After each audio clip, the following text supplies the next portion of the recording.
మన్నించితివి నీ సిలువ ప్రేమతో నన్ను ప్రేమించి మార్గమును చూపి మన్నించితివి మరణపు ముళ్ళును విరచిన దేవా మరణపు ముళ్ళును విరచిన దేవా జీవమునొసగిన నీ ప్రేమ మధురం ప్రేమా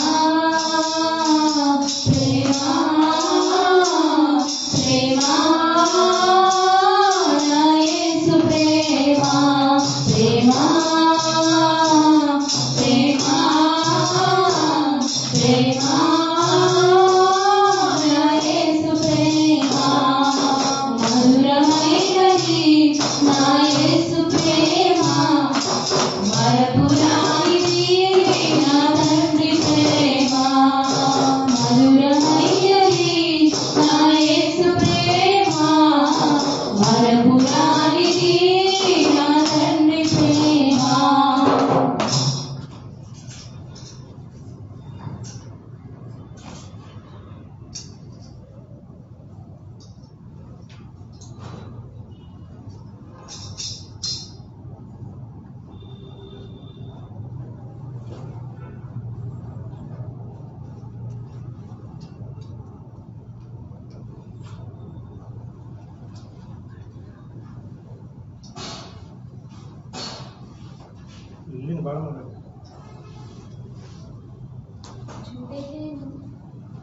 జుంటెతేన ధారల కన్నా యేసు నామమే మధురం యేసయ్య సన్నిధినే మరువజాలను జుంటెతేన ధారల కన్నా యేసు నామమే మధురం యేసయ్య సన్నిధినే మరువజాలను జీవితకాలమంతా ఆనందించెదా యేసయ్యనే ఆరాధించెదా జీవితకాలమంతా ఆనందించెదా యేసయ్యనే ఆరాధించెదా జుంటెతేన ధారల కన్నా యేసు నామమే మధురం యేసయ్య సన్నిధినే మరువజాలను జుంటెతేన ధారల కన్నా యేసు నామమే మధురం యేసయ్య సన్నిధినే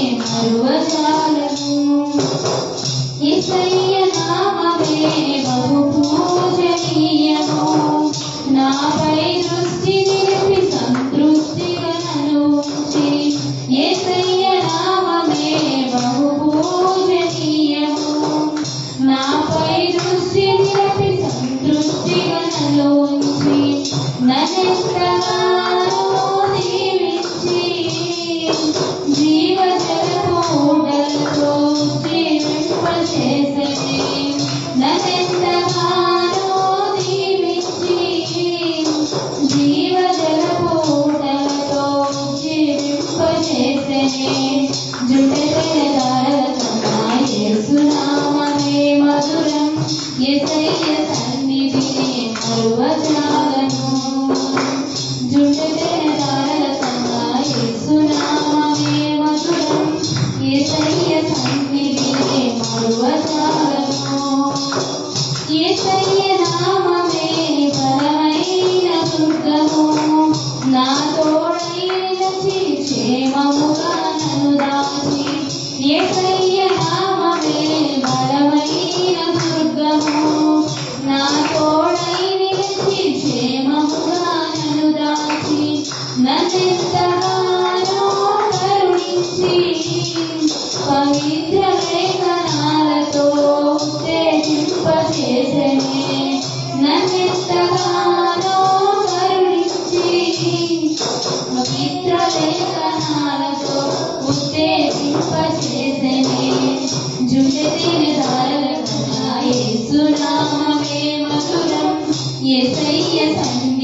నన్నెంతగానో ప్రేమించి విజయోత్సవాలతో ఊరేగింపచేసెనే.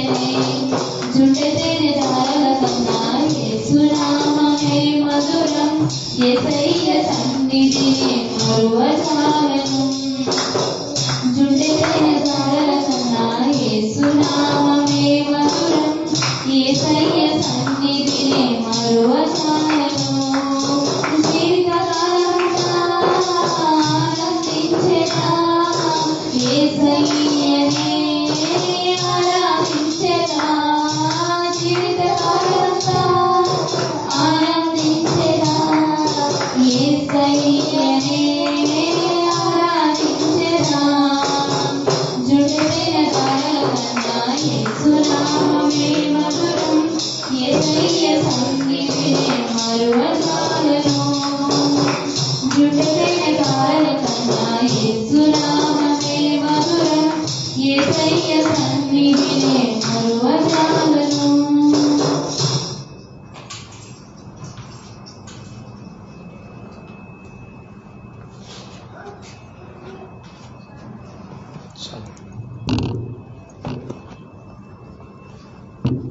పరిశుద్ధ గ్రంథంలో నుంచి ప్రభుని ఆరాధించ పాటలతో కనపరిచాం. నిమిషాలు ప్రార్థనలోకి వెళ్ళక ముందుగా జీవం కలిగిన దేవుని యొక్క మాటల ద్వారా మనం పురుగొల్పబడి ప్రభు యొక్క సన్నిధానంలో ప్రార్థించుటకు దేవుడు అనుకూలమైనటువంటి తన ఉపదేశాన్ని ప్రభు మనకు అనుగ్రహించినట్లుగా ముందుకెళ్దాం. ఆదికాండము 9వ అధ్యాయము.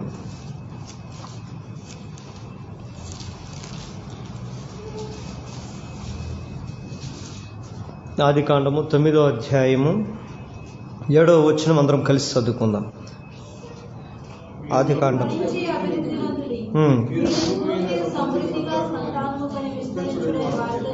మీరు ఫలించి అభివృద్ధి నొందుడి, మీరు భూమి మీద సమృద్ధిగా సంతానమును కని విస్తరించుడని వారితో చెప్పాను. ప్రార్థన చేసుకుందాం. దేవుడి మాటలు మనతో మాట్లాడినట్టుగా ప్రార్థనలోకి వెళ్తాం. పరలోకమందున్న మా తండ్రి, పరిశుద్ధుడైన మా దేవ, భూమి ఆకాశమును సృష్టించిన సృష్టికర్తవైన మా తండ్రి, ఆదివారం నీ సన్నిధిలో ప్రకటించిన మేరకు మంగళవారం సంగమగా నీ సన్నిధిలో సియోనులో నీ సన్నిధిని ప్రార్థించుటకు, నీ సన్నిధిలో నాయన మొరపెట్టుటకు, నీ బిడ్డలుగా మమ్మల్ని విమోచించి నడిపించిన విధానం బట్టి నీకు వందనాలు. చేరువచ్చిన బిడ్డలు మీరు దీవించండి, ఆశీర్వదించండి. నాయన అభిషేకించి చదువు లేఖన వాక్యాన్ని విషయపరచుటకు కావలసిన పరిశుద్ధాత్మ సహాయం నడిపింపు శక్తి తెచ్చి బలహీనులను బలపరుస్తున్నాను. నాయన ఆత్మను అభిషేకించండి. ఈ నోటి త్వరగా వాడుకుంటూ దేవా మాకు కావలసినటువంటి ఇంత వాక్యములను మాకు నేను బోధించుడు కాదు, కానీ యేసు నామమున ప్రార్థిస్తున్నాము తండ్రి, ఆమేన్. మా ఈ పేపర్లు తీసుకెళ్ళాలి మీరు. నేను ఇంటికాడ చెప్పింది ఏంది మీకు? ఆదికాండము 9వ అధ్యాయము 7వ వచనం మనం చదువుతూ వచ్చాము. చదవబడిన లేఖన వాక్యాలు ఈ రీతిగా ఉన్నాయి. మీరు ఫలించి అభివృద్ధి పొందుడి, మీరు భూమి మీద సమృద్ధిగా సంతానమును కని విస్తరించుడని వారితో చెప్పాను. దేవుని మాటలు మనం చదువుతున్న మాటలు ఎవరి మాటలు అయ్యా అంటే దేవుని యొక్క మాటలు. ఎవరితో దేవుడి మాటలు చెబుతున్నాడు అని అంటే నోవాహు అనే యొక్క దేవుని యందు ఉన్నతమైనటువంటి భక్తి విధానం కలిగినటువంటి జీవితం కలిగినటువంటి నోవాహు కుటుంబంతో పలుకుతున్నటువంటి మాటలు. నా వైపు శ్రద్ధగా దేవుని వాక్యం చూడడానికి ప్రయత్నం చేయండి. నోవాహు అంటే మనందరూ తెలుసు కదా, నోవాహు ఎలాంటి పరిస్థితుల్లో నుంచి ఈ వాగ్దానాన్ని దేవుడు పొందుకున్నాడు. దేవుడు నోవాహును దర్శించి ఎందుకు ఈ మాటలు ఇచ్చాడు అని చూస్తే చాలా ప్రాముఖ్యత ఉంటుంది ఇందులో. భూమి మీద దేవుడు మనుషులందరినీ ఆశీర్వదించాలని, మనుషులందరూ ఫలించాలని, వారు గొప్పగా భూమి మీద బ్రతకాలని దేవుడు ఆశ కలిగాడు. ఆయన చూసిన సృష్టి చాలా ఉన్నతంగా మనకు ಕನಪಡ್ತುಂಟದು కదా. ಒಂದೊಂದು ಸಲ ನಾವು ನೋಡಿದಾಗ ಯಾವುದೋ ಜೋಗ್ ಫಾಲ್ಸು ಇಲ್ಲಾಂದರೆ ಯಾವುದೋ ಈ ಫಾಲ್ಸ್ ಅವಿ ನೋಡ್ತಾ ಇರ್ತೀವಿ, ಎಷ್ಟು ಚೆನ್ನಾಗಿರ್ತವೆ. ఒక్కొక్కసారి మనం అనుకుంటాం కొన్ని టూరిస్ట్ ప్లేస్లోకి వెళ్ళి వా సూపర్ అద్భుతంగా ఉంది, చాలా గ్రేట్ అసలుకి అని ఉంటాం కదా. నిజమే, దేవుడు ఈ సృష్టిని చాలా అందముగా నిర్మించాడు, చాలా ఉన్నతంగా చేశాడు. దాన్ని చూసి సంతోషిస్తున్నాం మనుషులందరం కూడా. కానీ దేవుడు అనుకున్నది ఏంటంటే ఆ సృష్టి కన్నా ఏదన్నా గొప్పది చెయ్యాలి అని అనుకుంటే ఆ చేసిన సృష్టి ఏంటో కాదు, మనమైతే సృష్టిలో ఉన్నవన్నీ చూసి ఇది గొప్పది, అది గొప్పది, అది గొప్పది, నా కంటికి ఏది కనపడుతుంటే, మన కంటికి ఎప్పుడైతే ఏదైతే కనపడుకుంటుందో అది కనపడితే దాన్ని గొప్పది అనుకుంటాం. కానీ దేవుడు అన్నాడంట, భూమి మీద గొప్పది, ఉన్నతమైనది నా స్వరూపంలో ఉన్న మనుషులై ఉండాలి. ఎందుకు అంటే దేవుడు గొప్పోడు, దేవుడు ఉన్నతమైన వాడు, దేవుడు మహోన్నతుడు, మహోగణుడు అని అంటది కదా. ఆ మహాగణుని స్వరూపమే మానవులుగా ఉన్నటువంటి మనందరం. అందుకని మనమే ఏమనుకోవాలి అంటే గనులుగా భావించుకోవాలి. ఒక్కడు గుర్తుపెట్టుకోవాలి, ఈ భూమి మీద మనకంటూ గొప్ప వాళ్ళు ఎవరు లేరు. రైట్? నేను రంజిత్తం ఇడతారా? నమ్మకంత యారు గ్రేట్ ಇಲ್ಲ, నా గ్రేట్ అಷ್ಟೇ. ఎందుకు దేనికి అని అనొచ్చు. ఈ స్వరూపం ఉంది కదా, ఈ రూపం ఉంది కదా, ఇది దేవునిది. దేవునిలో తక్కువ ఉండేది అనేది ఏది చెప్పలేము కదా. దేవుడు ఒక ఉన్నతమైనటువంటి ఆలోచనతో, ఒక ఉన్నతమైన ప్రణాళికతో మనుషులు చేసుకున్నాడు. ఈ సృష్టి యావత్తు తన మనుషులను చేసుకుని సంతోషించాడు. ఆ మనసు యొక్క సంతానాన్ని గొప్పగా ఆశీర్వదించాలని కోరుకున్నాడు. అందుకనే హవ్వని ఆదామును చేసుకొని వారిరువురిని తన దగ్గరికి పిలిచి అంటాడు, మీరు అభివృద్ధి పొంది ఫలించి విస్తరించి భూలోకమును నింపుదురుగాక అంటాడు. ఫలించారు వాళ్ళు, విస్తరించారు వాళ్ళు, భూమి అంతా విస్తరించారు జనులు. ఒకరోజు దేవుడు పరలోకంలో కూర్చొని భూమి మీద తను గొప్పగా చేసుకున్న మనుషులు ఎంత గొప్పగా బ్రతుకుతున్నారో చూద్దామని కిందకు వచ్చాడంట. ఆయన చేసుకున్న గొప్ప మనుషులు, గొప్ప ఉన్నతమైన ఆలోచనతో చేసుకున్నటువంటి మానవ సృష్టి, నేను నా స్వరూపం వాళ్ళకి ఇచ్చాను, నా ఆలోచన సిద్ధాంతం వాళ్ళకి ఇచ్చాను, నాలో ఉండే ఆత్మనే నేను వాళ్ళకి ఇచ్చాను, నా జీవం వారిలో ఉంది. పరలోకంలో నేను ఏ మహిమతో నేను జీవిస్తున్నానో భూలోకంలో కూడా అలాంటి మహిమతో నివసిస్తున్నారని ఆయన ఆశించాడు. ఆశించట్లు ఏమైనా తప్పు ఉంటుందా? మనం కొన్న వస్తువు మన ఇంటికి వచ్చిన తర్వాత ఎంత బాగా పనిచేయాలనుకుంటాం. అదేమైనా సక్రంగా పని చేయకపోతే మనం ఏమనుకుంటాం? పోతే పోయిందిలే అనుకుంటామా? ఒప్పుకోం. వెంటనే ఫోన్ చేసి ఆ కస్టమర్ కేర్కి ఫోన్ చేసో, లేకుంటే ఆ స్టోర్ వాళ్ళకి ఫోన్ చేసో, మేము తెచ్చిన వస్తువు ఏంటి, మేమేం ఊరికి తెచ్చామా, ఎంత డబ్బు కట్టాము, మేము ఇది ఇంటికి వచ్చిన తర్వాత పని చేయట్లేదు, మాకు అన్నీ తెలియదు, ఇమ్మీడియట్గా దీన్ని తీసి వేరేదాన్ని వేయండి అని అడుగుతాం. దేవుడు కూడా ఆయన తన స్వహస్తాలతో మనం చేసుకున్న తర్వాత ఆయనలో ఉండే శక్తిని, ఆయనలో ఉండే మనస్సును, ఆయనలో ఉండే భావాలన్నీ మనుషునికి పెట్టాడు. ఆశ్చర్యం ఏంటయ్యా అంటే మంచి తెలుగులు వృక్ష ఫలాన్ని కూడాకి నిదానంగా తినిపించుకుందాం అనుకున్నాడేమో కానీ వీళ్ళు తొందరపడి తినేశారు. పెట్టాడంటే ఇచ్చేదానికే దేవుడు ఏదైనా కూడా. కాకపోతే దానికి ఒక సిస్టమేటిక్ ఉంటుంది, కొద్దిగా టైం ఉంటుంది. ఇప్పుడు పుట్టిన పిల్లోడికి బిర్యానీ తినిపించే కావద్దా కదా. పుట్టిన పిల్లోడికి కొన్ని మనం పెట్టలేము, మనం తినే అయినా కూడా పెట్టలేము. బిర్యానీ కూడా పెట్టలేము. ఒకసారి బిర్యానీతో కాదు, చిన్న బిస్కెట్ కూడా మనం పెట్టలేము పుట్టిన బిడ్డకి.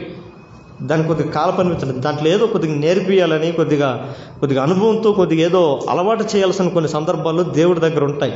ఎందుకంటే అప్పుడు దేవుడు మనిషి స్వాధీనము దేవుని చేతిలో ఉండేది కనుక ఆయన సమయం వచ్చినప్పుడు దాన్ని చేద్దాం అనుకున్నాడు కాబట్టి ఆ చెట్టును అక్కడ పెట్టాడు. కానీ సాతాను ప్రేరణ చేత మనిషి తప్పిపోయి తినేశాడు. తినింది కూడా సాతాను సృష్టించిందేమో కాదు. ఇది మన పాయింట్ గుర్తుపెట్టుకోవాల్సి ఉంది. సాతాను అప్పటికప్పుడు ఆడ ఒక చెట్టు వేసి ఆ చెట్టుని తినేటట్టుగా ప్రేరేపించింది కూడా కాదు. ఆ చెట్టు కూడా ఎవరు చేశారు? దేవుడే. ఆ చెట్టును కూడా మంచి తెలుగు వేచనిచ్చే చెట్టును కూడా దేవుడే మొలిపించాడు. అంటే అదేదో మంచికే. మీకు ఎందుకు డౌట్ రావచ్చు అంటే నేను చెప్తాను, డౌట్ రాకుండా ఉండాలంటే 7 రోజులు దేవుడు సృష్టి చేశాడు. 7 రోజులు చూస్తే ప్రతిరోజు అయిపోయిన తర్వాత సాయంకాలం చూసి ఆయన చేసినదంతా ఆయనకి ఎట్ట కనపడిందంటే మంచిగా కనపడింది.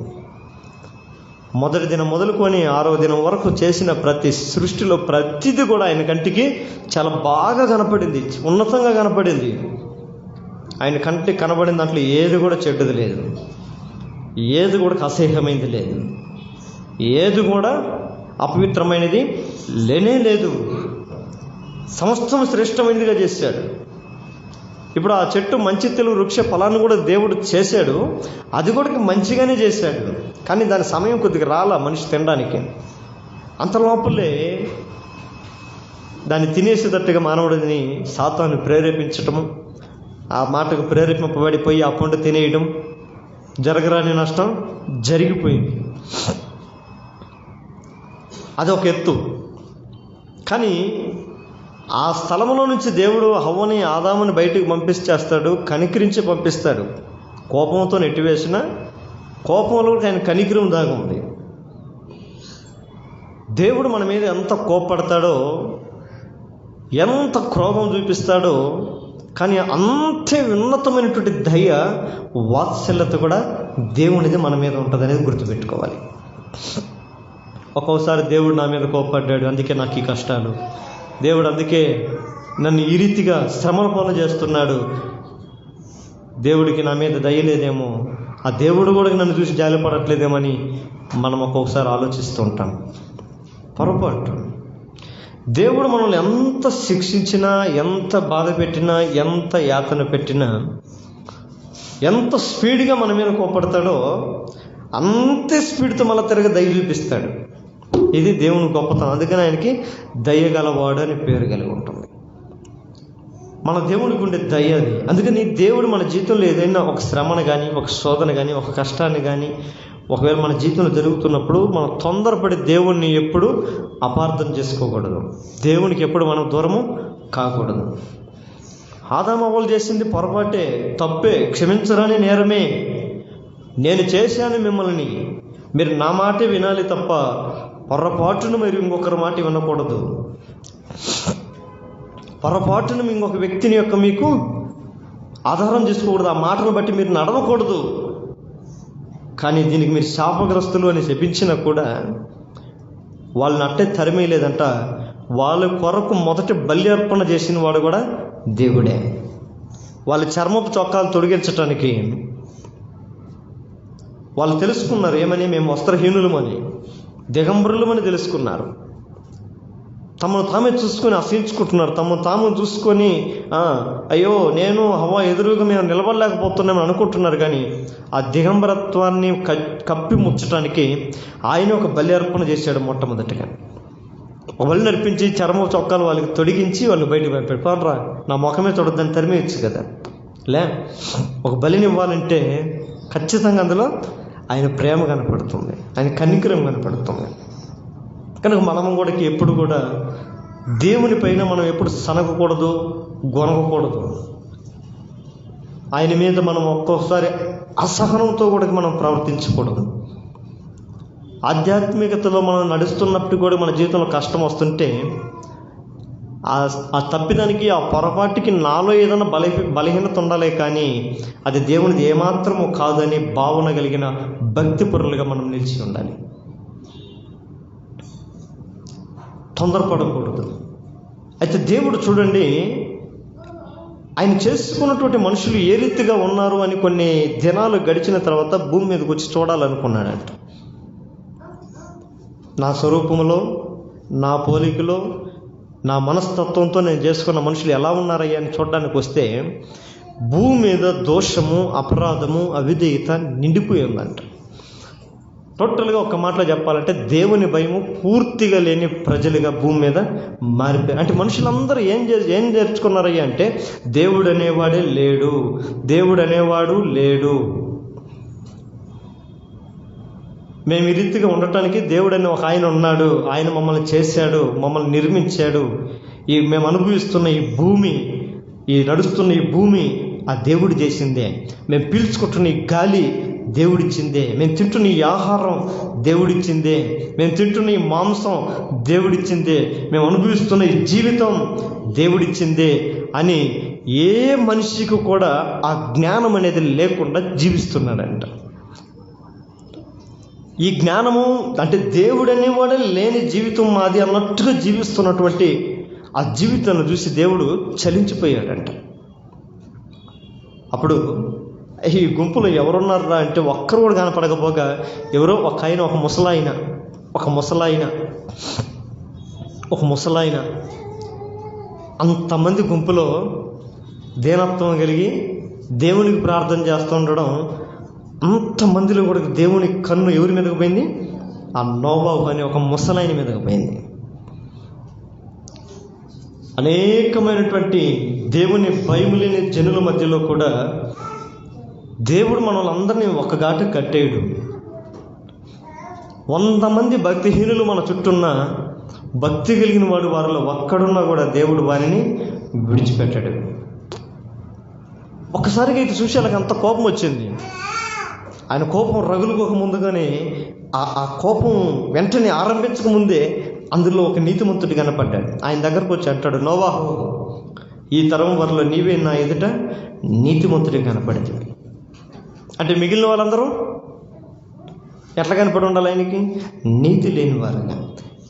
అంటే నీతి లేని తత్వం ఏంటయ్యా అంటే అదే నేను చెప్పాను, కీర్తనలో కూడా అంటాడు కదా, దేవుడు లేడని బుద్ధిహీనులు తమ హృదయంలో అనుకుందురు. అంటే దేవుడు లేడు అనుకున్నట్టుగా భూమి మీద బ్రతకడం కూడా అది బుద్ధిహీనత.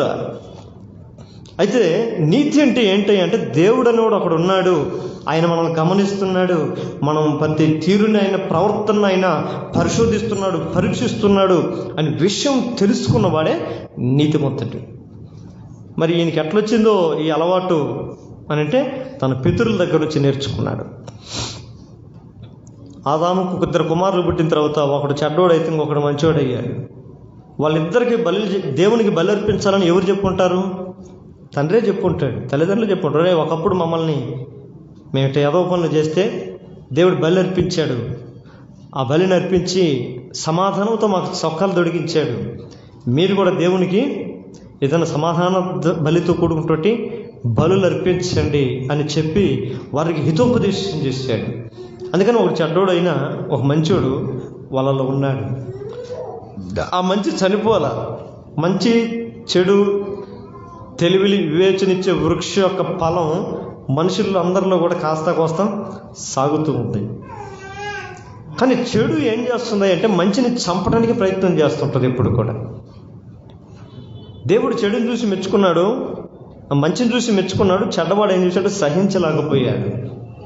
ఏ రీతికైనా సరే ఈ మంచి ఉండకూడదు నా ముందని దాన్ని అంతం చేయాలనుకున్నాడు. కానీ తిరిగి మళ్ళా ఆదాముకి మళ్ళా కుమారుడు పుట్టడం, అతని నుంచి అనేక సంతానాలు రావటం, ప్రార్థించే వాళ్ళు రావటం చాలానే జరుగుతాయి. ఈ వాక్యంలో మనం కూడా అర్థం చేసుకోవాల్సింది ఏందయ్యా అంటే, నోవాహు తన తరములో నీతిమంతుడు కనబడడానికి కారణం ఏంటి అని అంటే ఆయన దేవుని యందలి భయభక్తులు కలిగినటువంటి వాడు. మనము కూడా దేవుని ఎదుట, దేవుని సన్నిధిలో, ఈ లోకంలో దేవుడు మనల్ని చూసినప్పుడు ఈ లోకంలో మంచితనం లేదు, ఏ మంచితనం లేదు. లోకమంతట దుర్మార్గము, అన్యాయము, అవిశ్వాసం రాజ్యం చేస్తున్నప్పటికీ కూడా మనమైతే ఒక నోవాహు వలె నీతిమంతుడు కనపడాలనేది దేవుని యొక్క ఆశగా ఉంది. అట్టి ఆశ కలిగిన వారి దగ్గరికి దేవుడు వచ్చి అంటున్న మాట ఏంటయ్యా అంటే, ఇప్పుడు మనం చదివిన మాట ఏంటి? నేను మిమ్మల్ని ఆశీర్వదించి మీ సంతానాన్ని ఏం చెప్తున్నాడగా, మీరు ఫలించి అభివృద్ధి నొందుడి, మీరు భూమి మీద సమృద్ధిగా సంతానాన్ని కనండి. మరి అంతకుముందు ఉన్న సంతానం అంతా ఏమైపోయింది? చెప్పాలి. అంతకుముందు ఉన్న సంతానం అంతా ఏమైపోయింది? ఎట్లా కొట్టుకొని పోయింది? వరదల్లో జలప్రలయంలో కొట్టుకుపోయింది. మిగిలింది ఈ కుటుంబం మాత్రమే. ఈ కుటుంబం ఏ కుటుంబం? నీతిమంతుల కుటుంబం. అందుకని దేవుడు ఆ కుటుంబాన్ని ఆశించాడు. నాయనా, నువ్వు మంచివాడివి కాబట్టి నువ్వు ఖచ్చితంగా నువ్వు ఎంత మంచితనం ఉంటావో నీ కుటుంబం కూడా మంచిదై ఉంటుందని దేవుడు ఆశించాడు. ఇప్పుడు మన ఇంట్లో మన తండ్రి మంచోడు అయిందనుకో, మన బిడ్డలు ఏమై ఉంటారు, వాళ్ళ ఇంట్లో బిడ్డలకి ఎట్లాంటి గౌరవం ఉంటుంది? ఏం గౌరవం ఉంటుంది? నాయన మీ నాయన చాలా మంచోడు. మనం ఏమైనా ఎదో పనులు చేసామనుకోండి, బయట ప్రజలు ఏమంటారు మనల్ని, అయినా మీ నాయన ఎంత పలుకుబడినోడు, ఎంత మంచితనం, ఎటబుట్టిర్రు ఆయన కడుపును మీరు అంటారు లేదా? ఎటబుట్టారు ఆయన కడుపులో అని. ఒకసారి మనం ఏదన్నా పనికి పనులు చేసినా ఒక్కోసారి అంటారు ఏమని, ఇదిగో ఆయన మొహం చూసి కాబట్టి నేను విడిచిపెడుతున్నాం, ఆయన మొహం చూసి కాబట్టి నిన్ను విడిచిపెడుతున్నాం, లేకుంటే తన్నేది మక్కిలు ఎరగొట్టేవాళ్ళేమో నేను అంటాం. చూడండి, తండ్రి యొక్క మంచితనము బిడ్డలకు ఉంటుంది అనేది మనం అనుకుంటూ ఉంటాం. రైట్, ఉండాలి కూడా. తండ్రి యొక్క వారసత్వాన్ని మనం ఏ రీతిగా మనం పొందుకోవాలనుకుంటున్నామో, తండ్రిలో ఉన్నతమైనటువంటి కార్యాలను మన జీవితంలో మనం పొందుకోవాలి. అది దేవుడే భావిస్తున్నటువంటి ఆలోచన. నోవాహు మాత్రమే చూశాడు. నోవాహు వెనక ఉన్న కుటుంబాన్ని, ఆయన భార్య నీతిమంతురాలా, ఆయన పిల్లలు నీతిమంతులా, ఆయన కోడల్లో నీతిమంతులా అనే విషయం దేవుడు చూడాల. అందుకని పలికేటప్పుడు కూడా చాలా స్పష్టతగా పలుకుతాడు దేవుడు. ఏమని? ఈ తరం వారిలో మీ కుటుంబమే నీతిమంతులుగా ఉన్నారన్నాడా? అల్లా. ఏమన్నాడు? నీవే అంటున్నాడు. మీరు అల్లా.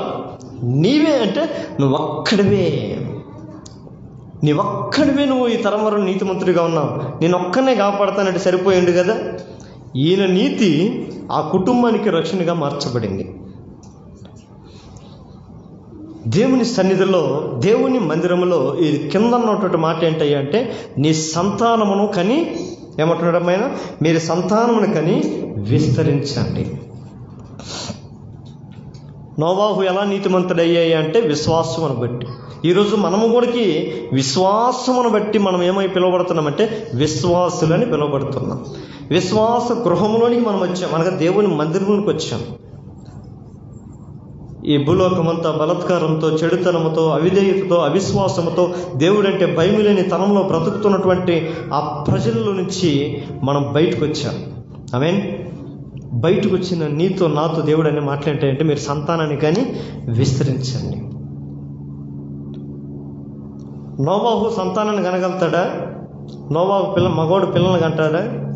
అందుకని ఆ మత చదవాలంటే అబ్రహాం ఇస్సాకును కనను, ఇస్సాకు యాకోబును కనను అంటే, అదేంది అబ్రహాం ఇస్సాకుని ఎట్టగని మొగోళ్ళు ఇంకొక మొగోళ్ళని ఎట్టగనిర్రు? వీళ్ళ వల్ల సాధ్యం కాదు కదా. శిశు ప్రసూతి దేని ద్వారా జరుగుతుంది? స్త్రీ ద్వారా శిశు ప్రసూతి జరుగుతుంది. యేసు ప్రభు కూడా ఈ భూమి మీదకి రావటానికి స్త్రీ ఆధారమైంది. అందుకని దేవుడు చూడండి, ఒక మాట ఏంటంటే, స్త్రీ ద్వారా సంతానం ఏం కావాలి? అభివృద్ధి చెందాలి. అందుకని పోయిన వారం కూడా నేను చెప్తూ వచ్చాను, స్త్రీ అంటే ఏంటంటే సంఘం. అందుకని ఈ సంఘం ఏమైంది? మనకి తల్లి. ఈ సంఘం ఏమైందంట? స్త్రీతో పోల్చాడు, అంటే వధువుతో పోల్చాడు. ఆయన వరుడైన దేవుడు, ఆయన వరుడై ఉన్నాడు, సంఘము వధువై ఉంది. ఆ వరుడు ఈ వధువు ఏకమైనప్పుడు వారి ఇరువురికి ఏం కావాలి? సంతానం కలగాలి. ఆ సంతానమే మనం ఇక్కడ కూర్చున్నాం మనం. ఆమేన్. ఈ సంతానం ఏమైపోవాలయ్యా అని దేవుడు అంటున్నాడయ్యా నోవాహు అంటే, మీ సంతానమును కని అభివృద్ధి పొందండి. ఆమేన్. సంఘము సంతానాన్ని అభివృద్ధి పొందించే సంఘముగా ఉండాలి. అందుకని ఇక్కడ చూస్తే ఆ సంఘము, ఆ సంతానము ఎక్కడ సమకూర్చబడాలి, ఎక్కడ విస్తరించాలి అని దేవుడు కోరుకుంటున్నాడు అంటే, చూడండి ఒక మాట, హెజ్కేలు 36వ అధ్యాయము. ఆ సంతానము అభివృద్ధి పొందుడి, విస్తరించుడి అని దేవుడు అంటున్నాడు కదా. సంతానమును కని విస్తరించుడని వారితో చెప్పాడంట. ఈ సంతానము ఎక్కడ విస్తరించాలి అనేది చాలా ప్రాముఖ్యత. ఇది విశ్వాసుల సంతానం. నోవాహు నీతిమంతులైన సంతానం. ఈ సంతానం ఎక్కడ విస్తరించాలి అని దేవుడు కొన్నట్టు హెజ్కేలు గ్రంథం 36వ అధ్యాయము 38వ వచనం చూడండి అమ్మా. 36వ అధ్యాయం 38వ వచనం.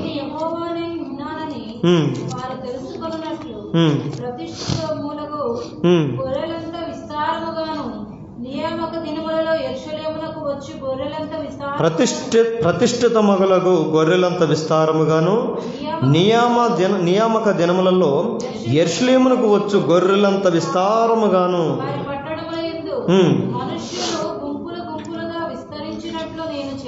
ఆమేన్. నేను యెహోవానై ఉన్నానని వారు తెలుసుకున్నట్లు ప్రతిష్ఠిత ప్రతిష్ఠితములగు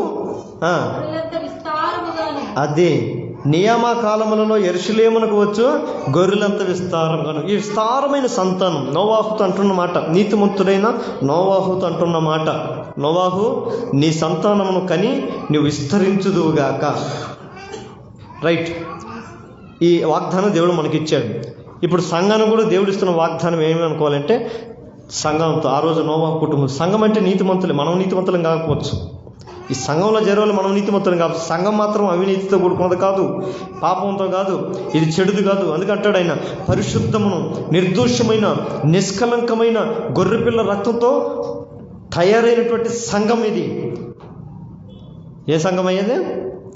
ఈ సంఘంలో రకరకాల భిన్నత్వం కలిగిన వాళ్ళు ఉండొచ్చు, కానీ సంఘం మాత్రం ఎప్పటికీ చెడైంది కాదు, చెడిపోయేది కాదు. నిష్కలంకమైన గొర్రెపిల్ల రక్తముతో తయారైనటువంటి సంఘం ఇది. నీతిమంతునుండే సంఘం, నీతిమంతుడైన యేసుక్రీస్తు రక్తంతో తయారైనటువంటి సంఘం, ఆయన నామమును బట్టి ఏర్పాటైన సంఘం.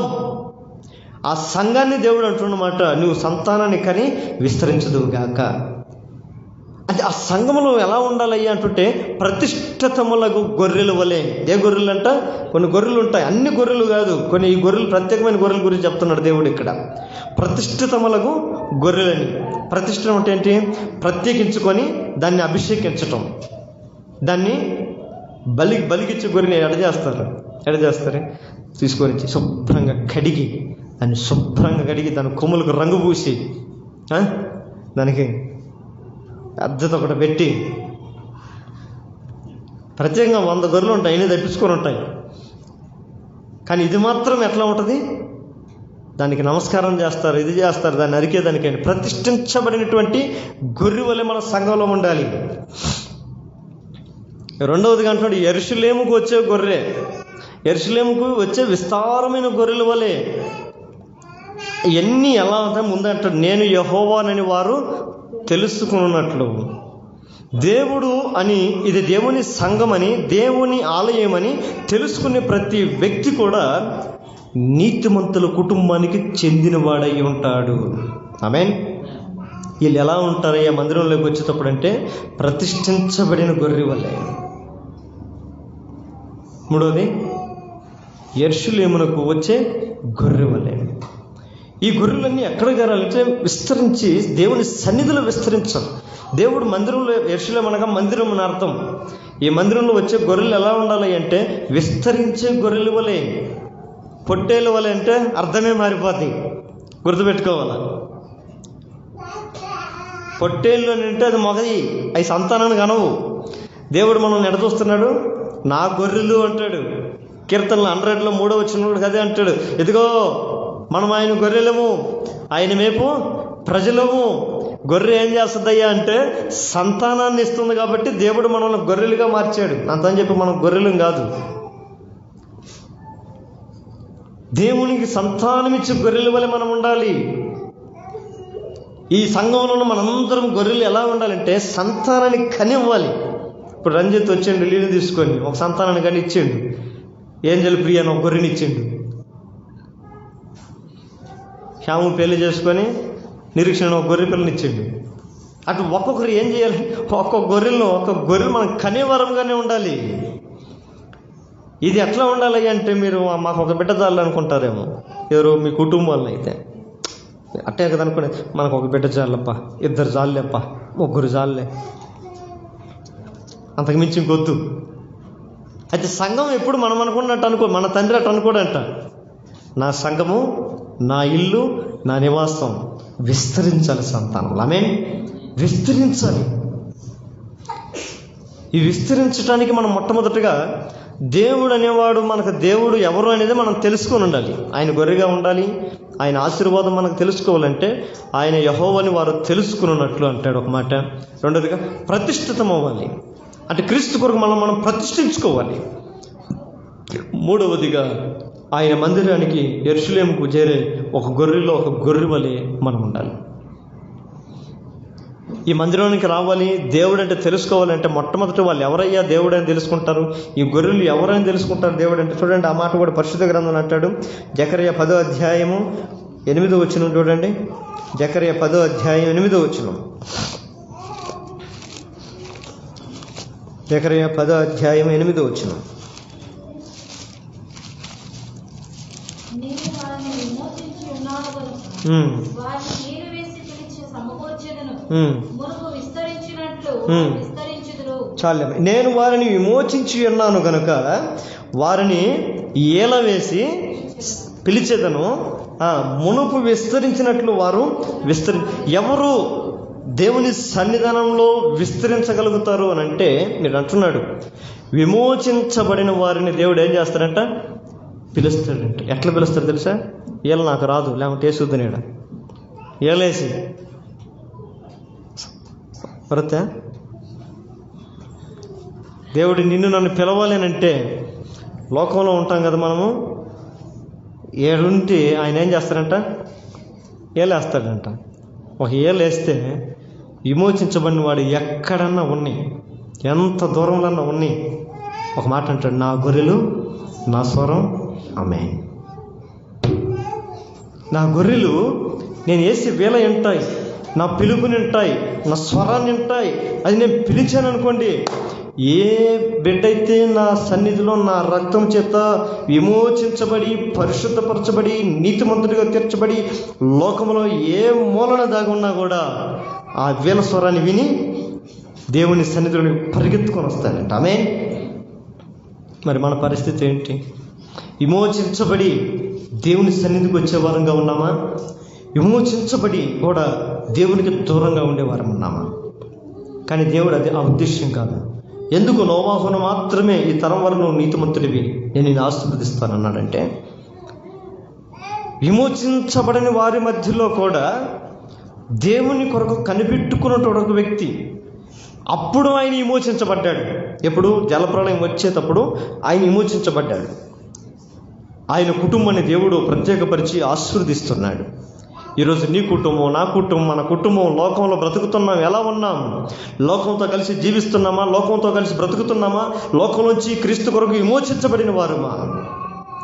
విమోచించబడిన వారిని అయితే ఆయన ఏం చేస్తాడంటే ఎలవేసి సమకూర్చుకుంటాడంట. దేవునికి స్తోత్రం కలుగును గాక. దేవుని సన్నిధికి మనం సమకూర్చబడి వారమై ఉండాలి. ఎందుకు ఇంకో మాట కొడతాడంట అమ్మా, వాళ్ళు ఎలా ఉంటారంట? అపోస్తుల కార్యములు 9వ అధ్యాయము, అపోస్తుల కార్యము 9వ అధ్యాయము 31వ వచనం. అపోస్తుల కార్యం 9వ అధ్యాయం 31వ వచనం. కావున యూదయ, గలిలయ, సమరయ దేశములనంతటా సంఘము క్షేమాభివృద్ధి నందుచు సమాధానము కలిగి ఉండెను, మరియు ప్రభువునందు భయము పరిశుద్ధాత్మ ఆదరణ కలిగి నడుచుచు విస్తరించుచుండెను. ఆ సంఘం ఎవరు? విమోచించబడిన వారు సంఘములో చేర్చబడినప్పుడు ఆ సంఘానికి ఏం కలుగుతుందంట? క్షేమాభివృద్ధి. ఆమేన్. క్షేమాభివృద్ధి. నా పిల్లలారా, దేవుని సన్నిధిలో మనం ఉంటే, విమోచించబడిన వాడు మందిరంలో ఎవరైనా ఉంటే ఆ సంఘం ఎలా ఉంటుందంట? క్షేమాభివృద్ధి కలిగిన సంఘంగా ఉంటుంది. ఆమేన్. ఒక విశ్వాసులుగా, ఒక నోవాహుని దేవుడు పరీక్షించినట్లుగా మనల్ని కూడా దేవుడు తన సంఘంలో పరీక్షించినంటారా? మనం సంఘంలో ఉంటూ మనం ఏం ఆలోచించాలో తెలుసా? దేవుడు నన్ను విమోచించుటకై ఆయన తన ప్రాణమును పెట్టాడు, నన్ను రక్షించుటకై ఆయన శిక్షించబడ్డాడు. ఈరోజు యేసు క్రీస్తు నా దేవుడు అని అనిపించుకోవాలనంటే ఆయన పరలోకముని విడిచి ఒక మనిషిగా ఈ లోకానికి వచ్చి అవమానించబడ్డాడు, దూషించబడ్డాడు, అపహసించబడ్డాడు. ఎన్ని అవమానాలు పొందుకున్నాడు. ఈరోజు మనం సింపుల్గా నేను యేసయ్య బిడ్డని అని అంటాం. యేసయ్య బిడ్డ అంటే ఆయన పరలోకం నుంచి నేను నా బిడ్డవే ఆయన చెప్పుకోలే. నువ్వు నా బిడ్డవి, నా సొత్తువి, నా సంతానం అని చెప్పుకోవటానికి ఆయనే భూమి మీదకి వచ్చాడు. ఈరోజు మనం సగర్వంగా నేను దేవుని బిడ్డలమని చెప్పుకోగలుగుతున్నామంటే ఆయన మానవుడయ్యాడు కాబట్టి. నీ కొరకు నా కొరకు ఎంత తగ్గించుకున్నాడు దేవుడు, ఎంత హీనంగా మార్చుకున్నాడు. అందుకని మన కొరకు తను తాన్ని రిక్తునిగా దేవుడు మార్చుకున్నాడంట. చూడనల్లని వాడిగా తన స్వరూపం మార్చబడ్డది. మన దోష దుఃఖములు అపరాధములు అన్నీ కూడా ఆయన భుజం మీద పడ్డవి.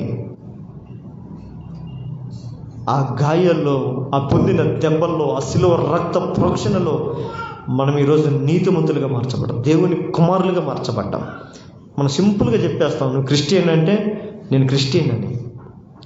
నువ్వు సులువుగా సింపుల్గా చెప్పుకున్నంత పదం కాదు అది క్రిస్టియన్ అంటే. దాని వెనక క్రీస్తు చనిపోయి ఉన్నాడు.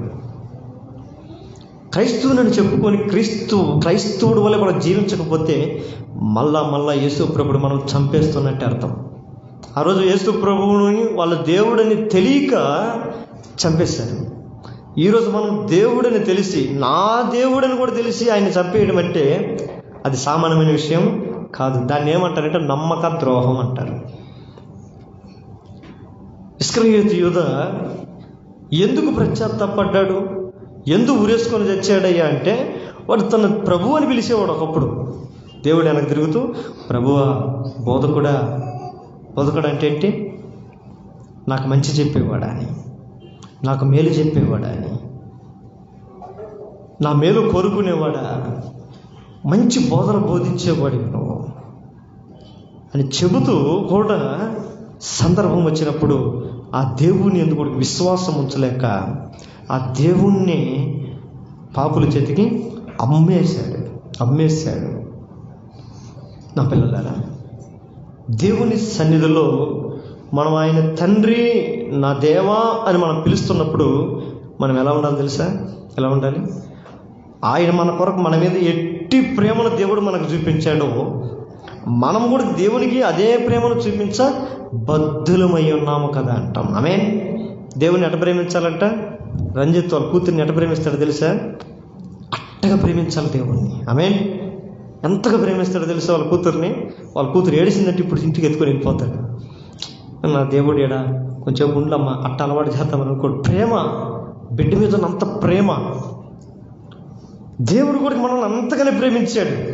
నా బిడ్డలను నేను ప్రేమించకపోతే, నా ప్రేమను వారికి అర్పించకపోతే, నా బిడ్డల దగ్గరకు నేను వెళ్ళకపోతే, అయ్యో నా ప్రజలు నిత్య నరకానికి వెళ్ళిపోతారే, అగ్నికుంటములో యుగ యుగాలు నిత్య యాతన పడతారే, అక్కడ పండ్లు కొరుకుంటూ, గుండ్లు బాదుకుంటూ, ఏడుస్తూ, రొమ్ములు బాదుకుంటూ, ఆ యాతన నేను చూడలేను, ఆ బాధ నేను చూడలేను, ఊహించలేను.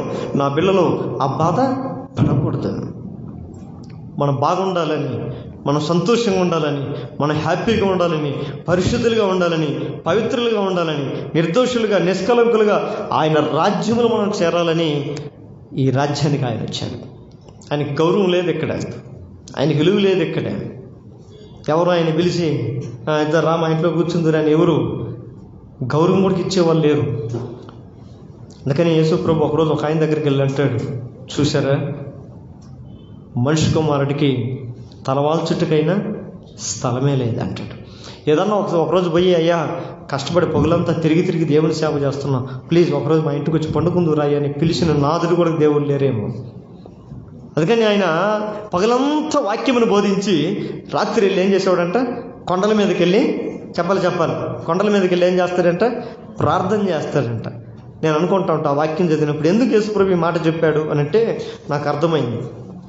ఆయన పగలంతా ఈదులలో తిరిగి ఎవరు ఆయన కాడికి పోయే వాళ్ళందరూ ఎట్టోళ్ళు అంటే, నా చెయ్యి బాగలేదయ్యా, నా మూతి బాగలేదు, నా కన్ను బాగలేదయ్యా, నా నడుము బాగలేదయ్యా, అయ్యా నాకు కుష్ఠరోగం అయ్యా, నాకు జబ్బు అయ్యా, గుడ్డున్నయ్యా, కుంటున్నయ్యా, చెవుటున్నయ్యా, నన్ను బాగు చేయని తిరిగేవాళ్ళే కానీ, బాగు పొందుకొని బాయ్ చెప్పేవాళ్ళే కానీ, ప్లీజ్ నాకు ఎంత మేలు చేశావు, మా ఇంటికి రాయ్యా, నీకు అన్నం పెడతా, నీ కూడి పెడతా, ఇదిగో తీసుకో, ఇది కానుక అని ఇచ్చేవాళ్ళు కనపడలేదేమో. నువ్వు ఎందుకు అంటావు అంటారేమో. దేవుడు ఇచ్చేది ఎప్పుడు మర్చిపోయాడు కాదు. ఒక వేద వివరాలు పోయి 2 కాసులు వేస్తే దేవుడు దాన్ని హైలైట్ చేసి చూపించాడు కదా. అదే దేవుడు ఆయన సన్నిధికి వచ్చి కృతజ్ఞత కలిగి ఇచ్చేటప్పుడు అది చెప్పకుండా ఉంటాడా? నాకు తెలిసినంత ఎంత కఠినం ప్రభు మనుషులు. మేము అనుకో అప్పట్లో మొరటకాలం అనుకుంటూ ఉంటాం మనం కదా. ఆ మొరటలతో నువ్వు ఎట్టే కాదు, పుట్టేవాడు ఏది ఈ కాలంలో పుట్టకూడదు అంటే దేవుడు అంటాడు, అప్పుడోలే మేలురా నాయన, ఇప్పుడు పుట్టింగూరు, అప్పుడన్నా 3.5 సంవత్సరం సేవ చేశా, ఇప్పుడు 1.5 రోజు కూడా చేయనీరేమో, నన్ను చేయనిస్తారా? కష్టం.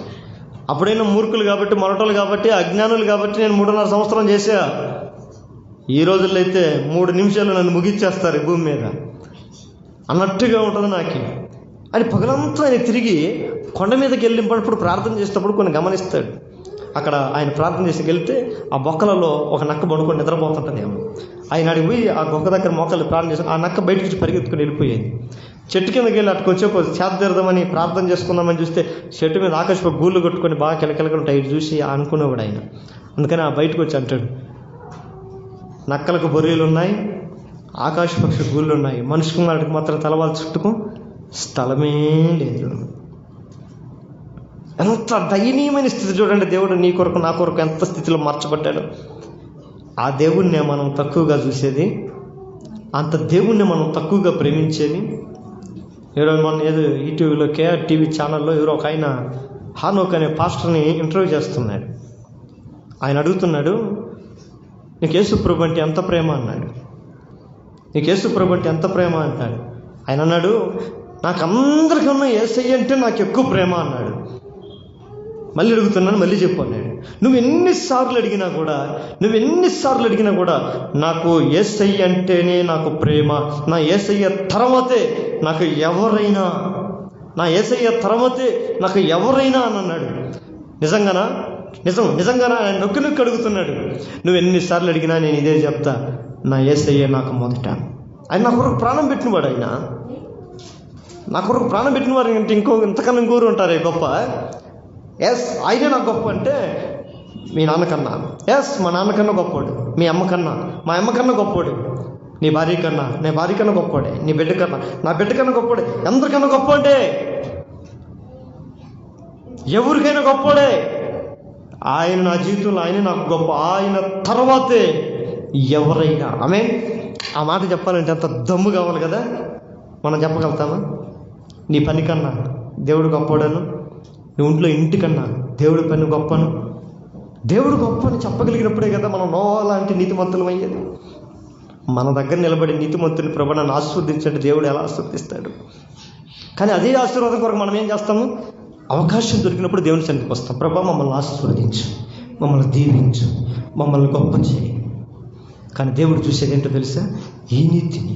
లోకమంతా పాపంతో నిండుకొని పోయి ఉన్నా కూడా ఆ అంతమంది పాపుల మధ్యలో నోవాహు మాత్రం నీతి కలిగిన వాడిని దేవుడు విడిచిపెట్టడు.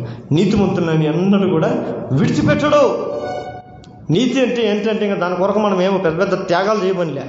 యేసుక్రీస్తు నా రక్షకుడని, నా కొరకు ప్రాణం పెట్టాడని, ఆయన కొరకు కృతజ్ఞత కలిగిన జీవితం జీవించటమే నీతి. అంతే, ఇంకంత గొప్పదేం కాదు నీతి అంటే. దాని కొరకు నేను ఏమైనా చేయాలా, గుండు కొడుచుకోవాలన్నా, ఒళ్ళంతా కోసుకోవాలన్నా, ఇది చేయాలి, ఏం అవసరం లేదు.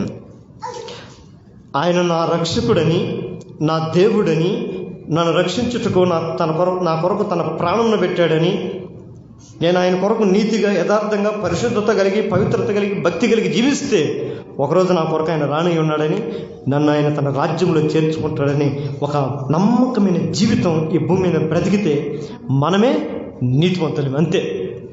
అటు కృప దేవుడు మనకు దయచేయాలి. చూడండి, ఆయన అంటున్నాడు కదా, ఆయన ఆకర్షించుకున్నాడంటే అంటే సమకూర్చుకుంటున్నాడు. ఆయన విమోచించిన వారిని ఆయన సమకూర్చుకుంటూ కింద అంటున్నాడు. ఆ సంఘాలు ఏమవుతున్నాయంట చూడండి. అదే మాట అపోస్తల కార్యములు 16వ అధ్యాయం చూడండి, ఒక మాట 5వ వచనం చూడండి. అపోస్తల కార్యం 16వ అధ్యాయం 5వ వచనం.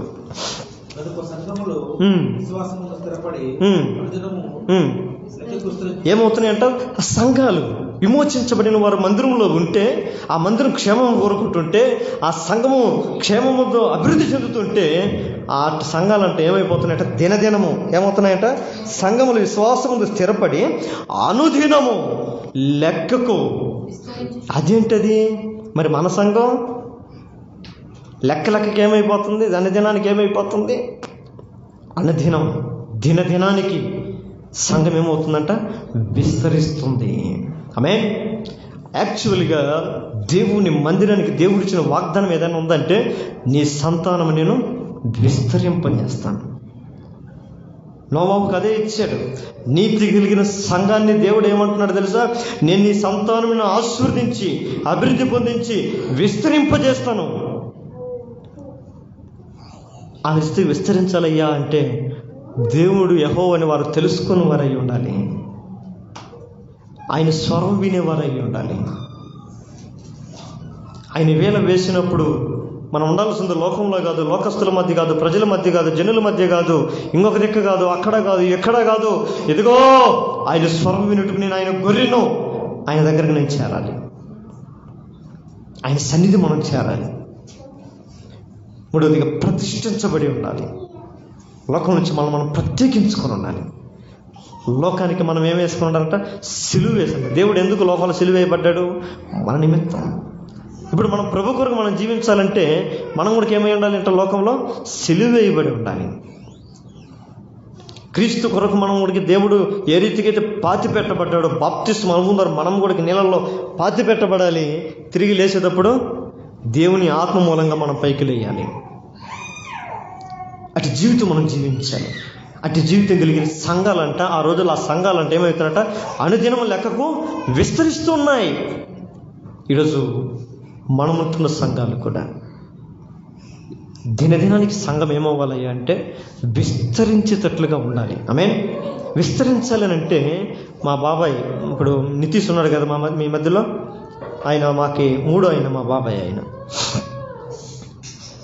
ఆరోగ్యం బాగలేదు, దేహంలో ఒక బలహీనతలో కష్టపడి పని చేయలేని స్థితి. ఎట్లా చేయాలి అంటే మిగిలిన 6 మంది అన్నదమ్ములు ఉన్నారు, కానీ ఏదో 1000 రూపాయలకి దేనికంటే సహాయం చేయగలుగుతారు.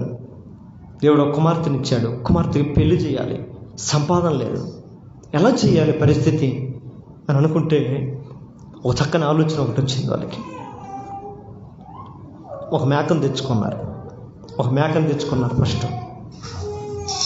ఆ మేకను తెచ్చుకొని ఆ మేకను నువ్వు సాక్కోరా అని చెప్పి వదిలేశారు ఆయనకి. నువ్వు ఇంకా ఎట్టో బలమైన పని చేయలేవు, కష్టపడి పని చేయలేవు కాబట్టి ఆ మేకను ఆధారం చేసుకున్నారు. ఆయన ఒక 6 నెలలు ఆ మేక కోసం కష్టపడ్డాడు. ఉదయాన్నే లేచి మండలు అంటారు, అంటే ఆ కొమ్మలు నరుక్కొని వచ్చి దాన్ని తినిపించుకోవడం. 6 నెలలు కష్టపడిన తర్వాత అది 2 పిల్లలు అయినది. ఆ 2 పిల్లల కొరకు మళ్ళీ ఒక 6 నెలలు కష్టపడ్డాడు. ఆ 6 నెలలు కష్టపడే లోపల ఇది మళ్ళీ ఒక 2 నెలలు అవి పెద్ద అయినాయి. అవి ఆ 2 కలిసి మళ్ళీ ఒక 4 అయ్యాయి. దీని ఆల్రెడీ ఒక 4 ఉన్నాయి. ఇంచుమించు త్వరతగిన కొంత కాలంలోనే అవి 30 పై చిలుకగా మేకలుగా మార్చబడ్డాయి. ఆ మేకలు నమ్ముకుంటూ వచ్చే డబ్బుతో మిగిలించుకొని ఇల్లు కట్టుకున్నాడు. ఆ పిల్లల్ని అమ్మేయడము, ఆ పిల్లల్ని మిగిల్చుకొని పెద్ద అమ్మేయడము, ఆ పిల్లలు ఎదిగొచ్చిన తర్వాత అవి మళ్ళీ పిల్లలు కలిగిన తర్వాత పెద్ద అమ్మేయడము, వచ్చే డబ్బుతో కూతురికి ఘనంగా పెళ్లి జరిగించాడు. 1 రూపాయి అప్పు లేకుండా ఘనంగా జరిగించాడు. ఇంకా బిడ్డంతా కూతురికి పెళ్లి చేసిన తర్వాత వాళ్ళ కుమారులు ఈడు వాళ్ళ అన్న ఇద్దరు కలిసి, నాయనా ఇంకా కష్టపడించాలి, ఇంక చేయని అవసరం లేదు, ప్రశాంతంగా ఉండని చెప్పి వాటిని మొత్తం అమ్మేసి, మొత్తం మేకలన్నీ అమ్మేసి కొద్దిగా అమౌంట్ తీసుకొని జాగ్రత్తగా పెట్టుకొని ఈరోజు ప్రశాంతమైన జీవితాన్ని ఆయన జీవిస్తున్నాడు. మా 2 ఆయన అయితే ఇంకా దారుణం. ఆయనకి 4 మంది ఆడపిల్లలు, 4 ఆడపిల్లలు. ఆయనకి గొర్రెలను ఆధారం చేసుకొని కుటుంబాన్ని నడిపించుకున్నాడు. దేంటి అంటే ఆయన ఒకేసారి 30 గొర్రెలు కొనే కెపాసిటీ లేదు. ఒక గొర్రెని తెచ్చుకున్నాడు. ఇంచుమించు 70-80 గొర్రెలు అయ్యాయి. ఒక పూట అమ్మితే ఒక అమ్మాయికి పెళ్ళి అయిపోయేది, ఇంకొక గుంపు అమ్మితే ఇంకొక అమ్మాయికి పెళ్ళి అయిపోయేది. 1 రూపాయి అప్పు లేకుండా చేసుకున్నాడు. చాలా ఆశ్చర్యం, సంతోషపడాల్సిన విషయం. సంఘంలో మనం ఎవరిని? నా గొర్రెలు అన్నాడు యేసయ్య. ఈ గొర్రెలు ఏమవ్వాలి? గొడ్డు గొర్రెలా? సంతానం ఇచ్చే గొర్రెలా? నా పిల్లలారా, భౌతికమైన ఒక గొర్రె ఒక కుటుంబాన్ని కట్టడానికి ఉపయోగపడింది. దేవుని మందిరంలో దేవుని గొర్రెలుగా మనం మందిరాన్ని కట్టడానికి మనం కూడా ఉపయోగపడాలి. అందుకని ఆ మందిరము క్షమాభివృద్ధి నొందుతుందంట. ఆమేన్. మందిరంలో గొర్రెలు విస్తరించాలంటే సంఘం ఏముంటుంది? విస్తరిస్తుంటుంది. సంఘము పరిచర్య గొప్పది, దీని భారం గొప్పది. అంటే ఏం కావాలి? కుటుంబ బాధ్యతలు గొప్పవి. ఎన్ని కావాలంటే మా బాబాయ్ వాళ్ళు చేసిన ప్లాన్ ఏంటి? ఒక గొర్రెను తెచ్చుకోండి. మన గొర్రెలు ఒకటి కాదు, 30 పై చిరుకు గొర్రెలు ఉన్నాయి మందిరంలో. ఈ 2 సంవత్సరాలు ఎన్ని పిల్లలు ఉన్నాయి? ఒక సంవత్సరానికి ఎన్ని ఉంటాయి మేకలు? 2 ఏండ్ల సంవత్సరానికి 4 మేకలు. మందిరానికి కోసం మనం ఎంతమందిని నడిపించగలిగాం? సంఘంలోనికి ఎంతమందిని మనం సమకూర్చగలుగుతున్నాం? ఎంతమందిని మనం దేవుని సన్నిధికి మనం నడిపించగలుగుతున్నాం? అప్పుడు ఆ గొర్రెని ఎడతొస్తారు తెలుసా? సంతానం ఇచ్చే గొర్రె, క్షేమం కలిగించే గొర్రె. ఎన్ని సంవత్సరాలు చూస్తున్నా ఒక చెట్టు మాత్రం ఉందంట ద్రాక్ష తోటలో. అదేం లేదు, కాయ లేదు. అదే పాట పాడతారు, కాయ లేదే పిండి లేదని పాట పాడతారు ఎవరు. దేవుని మందిరంలో మనందరం గొర్రెలుగా మార్చాం. ఒక గొర్రెగా నన్ను మార్చుకుంటే ఈరోజు ఎన్ని కుటుంబాలు రాగలి. ఇన్ని కుటుంబాలు గొర్రెలుగా మార్చబడితే ఇంకెంతమందికి పరిపక్వత చెందొచ్చు. అందుకని దేవుడు ఆ గొర్రెలను కూడా మనకు చూపిస్తుంటాడు. జంతువులను కానీ, ప్రకృతిని కానీ, సృష్టిని కానీ దేవుడు మనకు ఎందుకు చూపిస్తున్నాడంటే బోధించడానికే.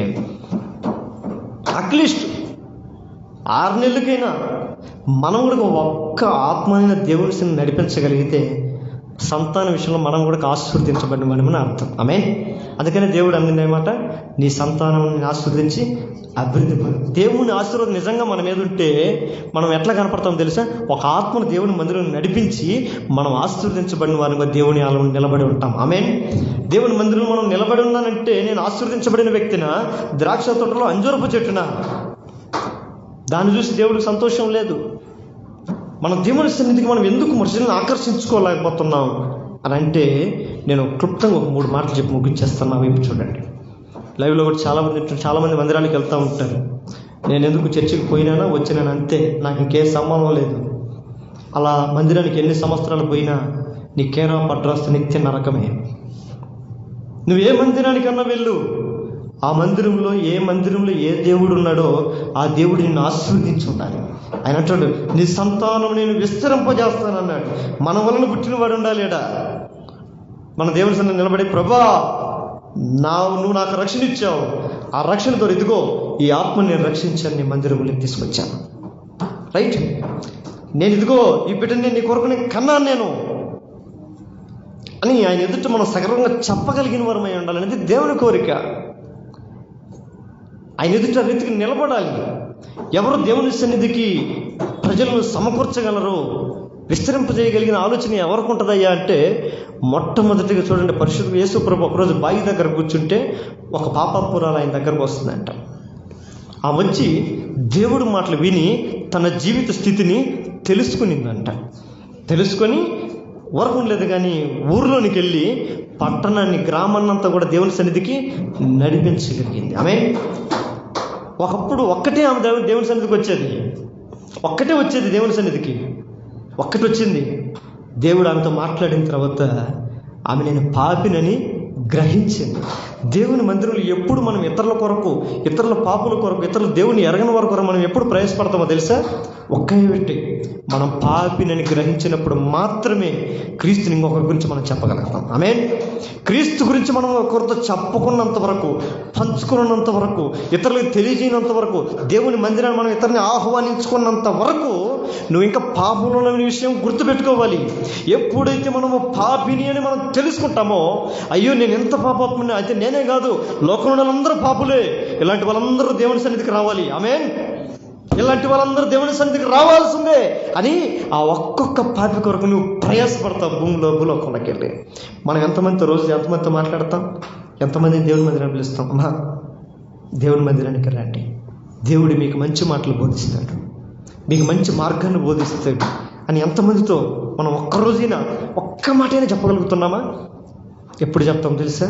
మనం పాపినని విషయం తెలుసుకొని పరివర్తన చెందితే అవతల వాడి రక్షణ కొరకు మనకు కూడా అదే భారం ఉంటుంది. ఆమేన్. గుర్తుపెట్టుకోవాలి, దేవుని మందిరానికి మనం నడిపియాలంటే మందిరంలో ఉన్న వాళ్ళు ఏమని గ్రహించాలి? నేను పాపిని, పాపం నుంచి విడిపించబడినాను. నాలాంటి వారు భూలోకంలో, నా ఇంటి పక్కల, నా చుట్టుపక్కల, నా ఎదురుతులు, నా స్నేహితులు, నా బంధువులు, నా రసందరికులు అనేకులు ఉన్నారు. వారిని ఏ రీతిగా నేను దేవుని ఆలయానికి నేను నడిపించాలి. మనమేమో మతం మార్చుకో, పేరు మార్చుకో, బాప్తిసం తీసుకో అని చెప్పాల్సిన అవసరమే లేదు. మనం వాళ్ళకి మంచిగా వెళ్ళి, ఇదిగో దేవుని మందిరానికి రండి, నేను మందిరానికి వెళ్తున్నా, నేను ఒక శ్రేష్టమైన జీవితాన్ని నేను జీవిస్తున్నా, నేను ఈ లోకంలో గొప్ప ధనవంతుని కాకపోయినా, గొప్ప ఉన్నతమైన వాడిని కాకపోయినా, క్యారెక్టర్ విషయంలో నేను చాలా ఉన్నతమైన జీవితం జీవిస్తున్నాను. ఆ క్యారెక్టర్ ఆ రీతి ఉండటానికే నేర్పించేదే దేవుని వాక్యం. నేను వెళ్ళే మందిరం మీరు కూడా రండి, దేవుడు మీకు మంచి మార్గాన్ని బోధిస్తాడు, మంచి ఆలోచనలు ఇస్తాడు, మంచి విధానాన్ని మీకు నేర్పిస్తాడు అని మనం చెప్పగలిగితే 100 మందిలో ఒక్కడైనా వస్తారు, ఖచ్చితంగా వస్తారు. మనం చేయట్లే పని. ఎందుకని మందిరంలో ఏముండకూడదు? పాపులు ఉండకూడదు.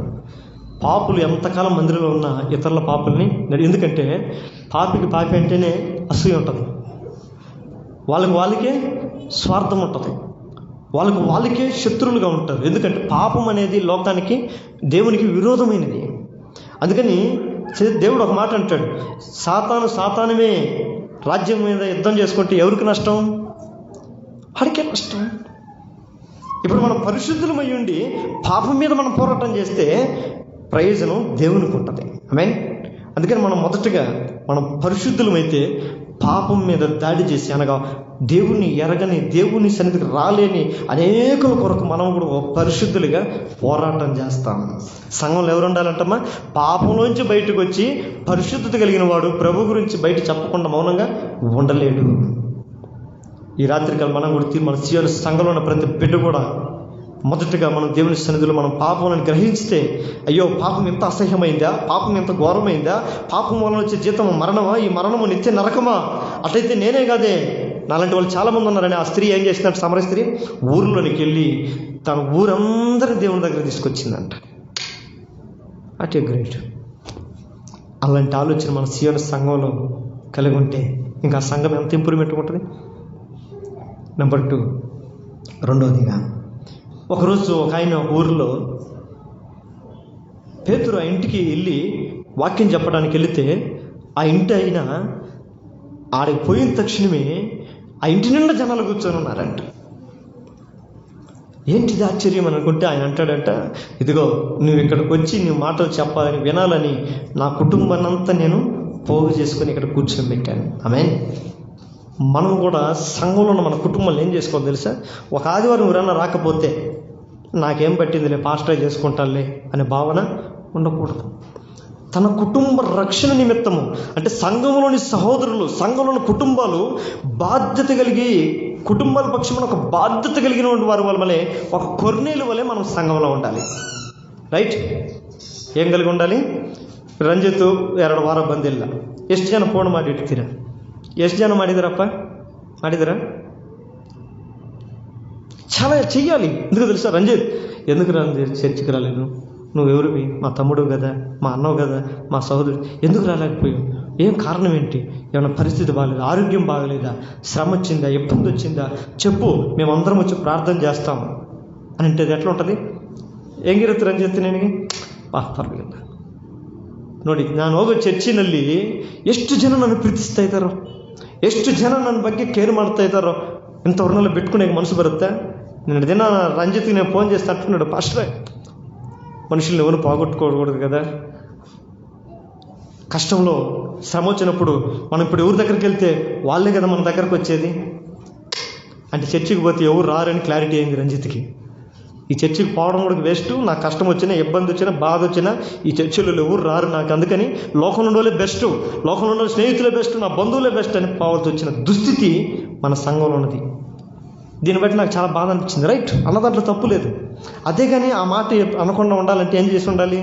మనందరం ఆదివారం సాయంకాలమే ఇంటి మీద పడిపోయి అడవిడి చేసి, ఏం రంజిత్తు ఎందుకు రాలేదు, దేనికి రాలేదు, వెళ్ళి క్యా క్యా ఇంకంతే, నాకు రాదు, ఇంకా ఎందుకు రాలేదు దేనికి రాలేదు నువ్వు అని అడిగుంటే, ఏమైనా ఆరోగ్యం బాగలేదా, ఇంట్లో ఏమైనా పరిస్థితి బాగలేదు, తల వెళ్ళి ఒకరు కసు పొడిసి, ఒకరు గిన్నె కడిగి, ఒకరు ఇది చేసి పెట్టుంటే ఎవరో వారు బిడితీయా? ఇది కొర్నేలి ఏంటయ్యా అంటే, తన కుటుంబం వాళ్ళందరూ దేవుని సన్నిధిలో గడపాలని ఆశీర్వదించాడు. ఎవరు కూడా దేవుని మాటకు దూరంగా బ్రతకకూడదు, నశించిపోతారు వీళ్ళు. దేవుని మాటకు దూరం అయితే సాతాను ఆల్రెడీ కాసుకుంటారు లోకంలో వాడు మాట్లాడడానికి. వాడు మాటలు చాలా ప్రభావితం చేస్తాయి, దేవుడి మాటలు చాలా లేటు. ఇప్పటికిప్పుడు మీరు మారనంటే మీరు పొరపాటున మారరు మీరు. కానీ సాతాను వచ్చి 1 సెకండ్ చాలు, బయటకు పోండి మీరు, 1 సెకండ్ చెప్తే చాలు, మీకు ఇచ్చిన్ స్పాట్లో మారుతారు. ఎందుకంటే సాతానికి ఏంటి తెలుసాయంటే మోసగించడం తెలుసు, దేవునికి మోసగించడం తెలియదు. ఇదే 2 తేడా. దేవుడికి ఏం తెలిసాయంటే ఉన్నట్టు చెప్తాడు. సాధారణ అట్ట కాదు, మనం మోసగించడానికి ప్రయత్నం చేస్తాడు. మనం ఏంటంటే ప్రతి ఎక్కువగా మనం మోసపోతాం మనం. అందుకని మోసపోకుడి, చివరికి ఆఖరికి దేవుడు ఎక్కిరించబట్టు. మనం ఏమి ఎత్తుతామో దాన్నే కోస్తాం. దేవుని మందిరంలో మనం రెండవదిగా సంఘంలో మనందరూ సమకూర్చబడాలి. సంఘంలో సంతానం విస్తరించబడాలంటే ఏం కలిగి ఉండాలంటే కొర్నేలి వలె మనందరం ఒకరి ఎడల ఒకరు బాధ్యత కలిగిన వారముగా దేవుని సన్నిధికి మనం ఎవరు తప్పిపోకుండా చూసుకునే వారు ఉండాలి. ఇది ఉన్నతమైనటువంటి లక్షణం. ఇంక చెప్పుకుంటూ పోతే చాలా సమయం అయింది కాబట్టి పరిశోధనలు చాలా ఉన్నాయి. వచ్చేవారం ప్రభు చిత్తం అయితే చూసుకుందాం, ఒకళ్ళ మీద కొద్దాం. దేవుడు కోరుకున్నది ఒక్కటే, ఇది నోవాహు కట్టినటువంటి ఓడ. ఈ మందిరం ఎవరిది? నోవాహు కట్టినటువంటి ఓడ. నోవాహు ఎవరు? నీతిమంతుడు, ఆయన మనిషి. కానీ ఆత్మీయ స్థితిలో దేవుని మందిరం ఏముంది అంటే, ఈ సంఘం అనే ఓడను కట్టింది ఎవరు? నీతిమంతుడైన యేసుక్రీస్తు. నీతిమంతుడిని యేసుక్రీస్తు ఓడను కట్టి మనందరము క్షేమంగా ఉండాలని జలప్రలయములో లోకములో కలిగించే ఆ ఉగ్రతలో మన దేవుని కోపములో మనం ఆహుతైపోకూడదని లోకములో నుంచి మనల్ని ఏం చేశాడు? ఆ నోవాహు కుటుంబాన్ని లోపలికి చేర్చుకున్నట్లుగా నిన్ను నన్ను ఈరోజు సంఘంలోనికి చేర్చుకున్నాడు. మీరందరూ కళ్ళు మూసుకుంటే నా మాటలు అర్థమవుతాయి. నా మాటల మీద మీరు గమనం ఉంచండి, లేకుంటే మీరు అడగలేరు దేవుడిని. పడవలోంచి వెళ్ళిపోయిన కాకిలాగా మళ్ళీ మందిరంలోంచి బయటికి వెళ్ళిపోవాల్సి వస్తుంది. ఆ కాకి వెళ్ళి ఆ శవాల మీద ఈ శవాల మీద కూర్చొని ఆ పెంట ఈ పెంట తినుకుంటూ ఓడను మర్చిపోయిందంట. నా పిల్లలారా, దేవుని సంఘంలో మనం ఉన్నాం, అనగా దేవుని ఓడలో మనం ఉన్నాం. ఈ ఓడలోకి మనం నడిపించిన దేవుడు గొప్పవాడు. లోకంలో చాలామంది నశించిపోతున్నారు, కానీ నోవాహు కుటుంబాన్ని దేవుడు కనికరించి నడిపించినట్లుగా ఈరోజు ఆయన సంఘం అనే ఓడలోనికి నిన్ను నన్ను నడిపించాడు. ఈ సంఘంలో నీతో నాతో దేవుడు ఏమన్నాడు? దిగి వచ్చిన తర్వాత తెలుసు కదా, నిన్ను ఆశీర్వదించి నీ సంతానమును కని విస్తరించదుగా కన్నాడు. ఈ సంఘంలో మనం విస్తరించాలి, బయట వాళ్ళు కాదు, ఇతరులకు కాదు. ఏ దేవుడితే నిన్ను విమోచించున్నాడో, ఏ దేవుడితే నీ కొరకు ప్రాణం పెట్టున్నాడో, ఏ దేవుడితే నిన్ను తన సంఘంలోనికి, తన సేవలోనికి, తన మందిరంలోనికి నిన్ను పిలుచుకున్నాడో, నీ వల్ల సంతానం కావాలని కోరుకుంటున్నాడు. మన వల్ల సంతానం కావాలని కోరుకుంటున్నాడు. ఆయన కోరుకునేవాడు కాదు, ఆశీర్వదించిన దేవుడు. ఆ విస్తరణ అపోస్తల కార్యములు చదివినట్లుగా దినదినము అనుదినము సంఘము విస్తరించి చూడేను, విశ్వాసముతో విస్తరించి చూడేను. ఈరోజు సంఘం విస్తరించాలంటే సంఘములో విశ్వాసాలు ఉండాలి. మరి మన విశ్వాసం ఎలా ఉంది?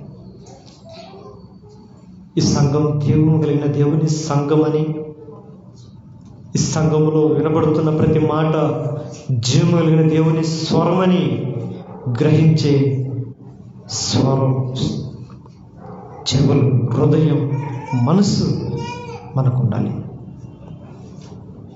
ఇది మానవ స్వరంగా మనం వింటున్నంత వరకు మనం కూడా మానవులాగానే మిగిలిపోతాం. దేవుని స్వరం బలము కలిగినది, దేవుని స్వరం ప్రభావం కలిగినదని వాక్యం సెలవిస్తుంది.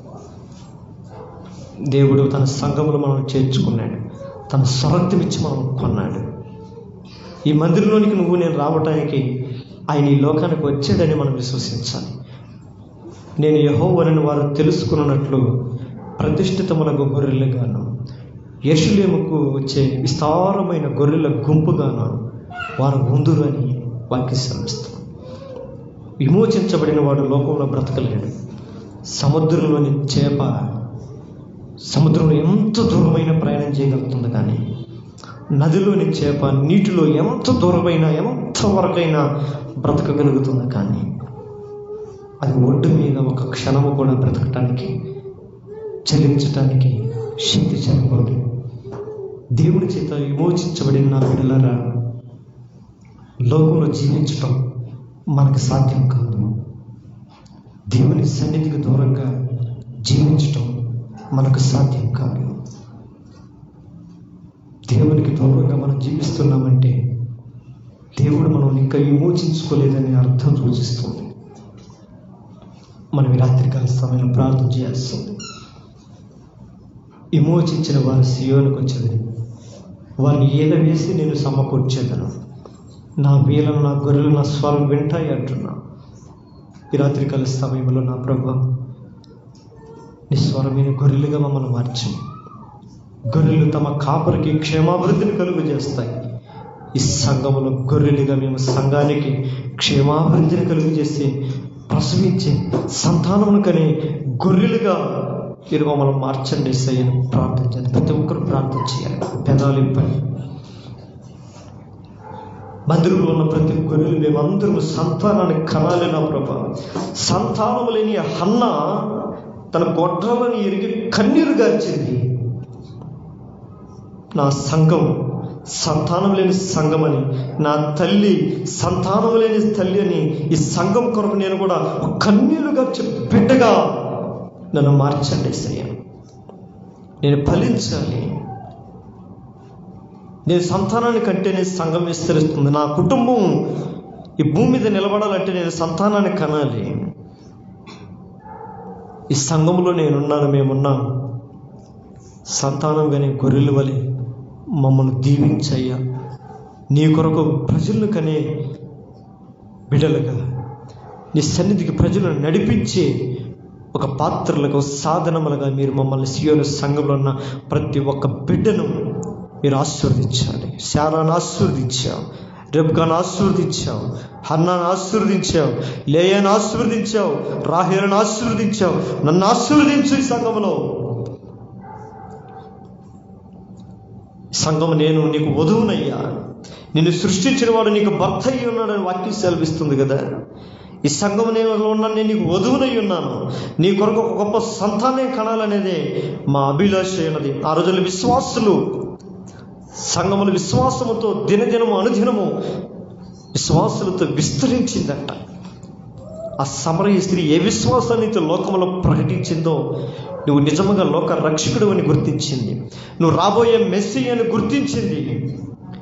ఈ సంఘంలో నేను కూడా నువ్వు నా రక్షకుడు అని గుర్తించిన పిమ్మట లోకములో రక్షణ లేని వారిని రక్షణ నడిపించడం సమరయ స్త్రీ ఏ విధంగా అయితే బాధ్యత తీసుకునిందో మేము కూడా అట్టి బాధ్యతను తీసుకున్నట్లుగా సంఘంలో మా అందరి మీద ఆ సమరయ స్త్రీకి ఇచ్చినటువంటి విమోచన, విడుదల మనసు మా అందరి మీద మీరు కుమ్మరించండి.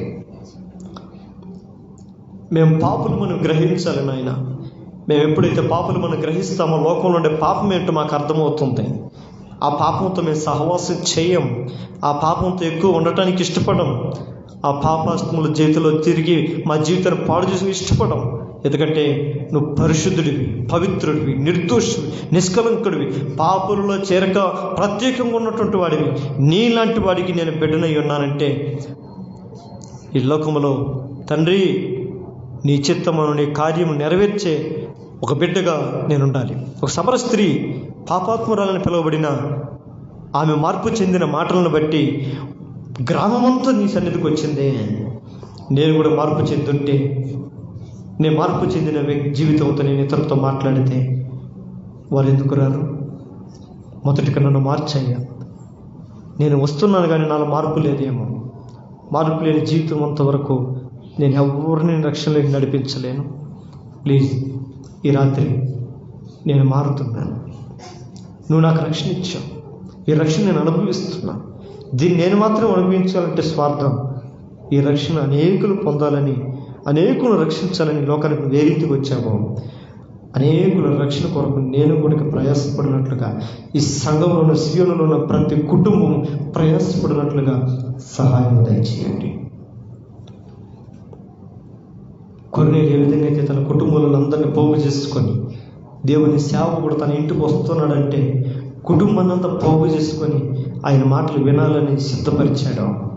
మేమందరం కూడా సంఘంలో ఎవరిని పోగొట్టుకోకుండా, ఎవరిని ఆయన తరమే విడిచిపెట్టుకోకుండా మేమందరినీ సమకూర్చుకొని కొర్నేలుకు ఉండే గొప్ప మనసులు తెచ్చింది. ఎందుకు కొర్నేలుకి ఆ మనసు అని అంటే అతడు ప్రార్థన పరుడు.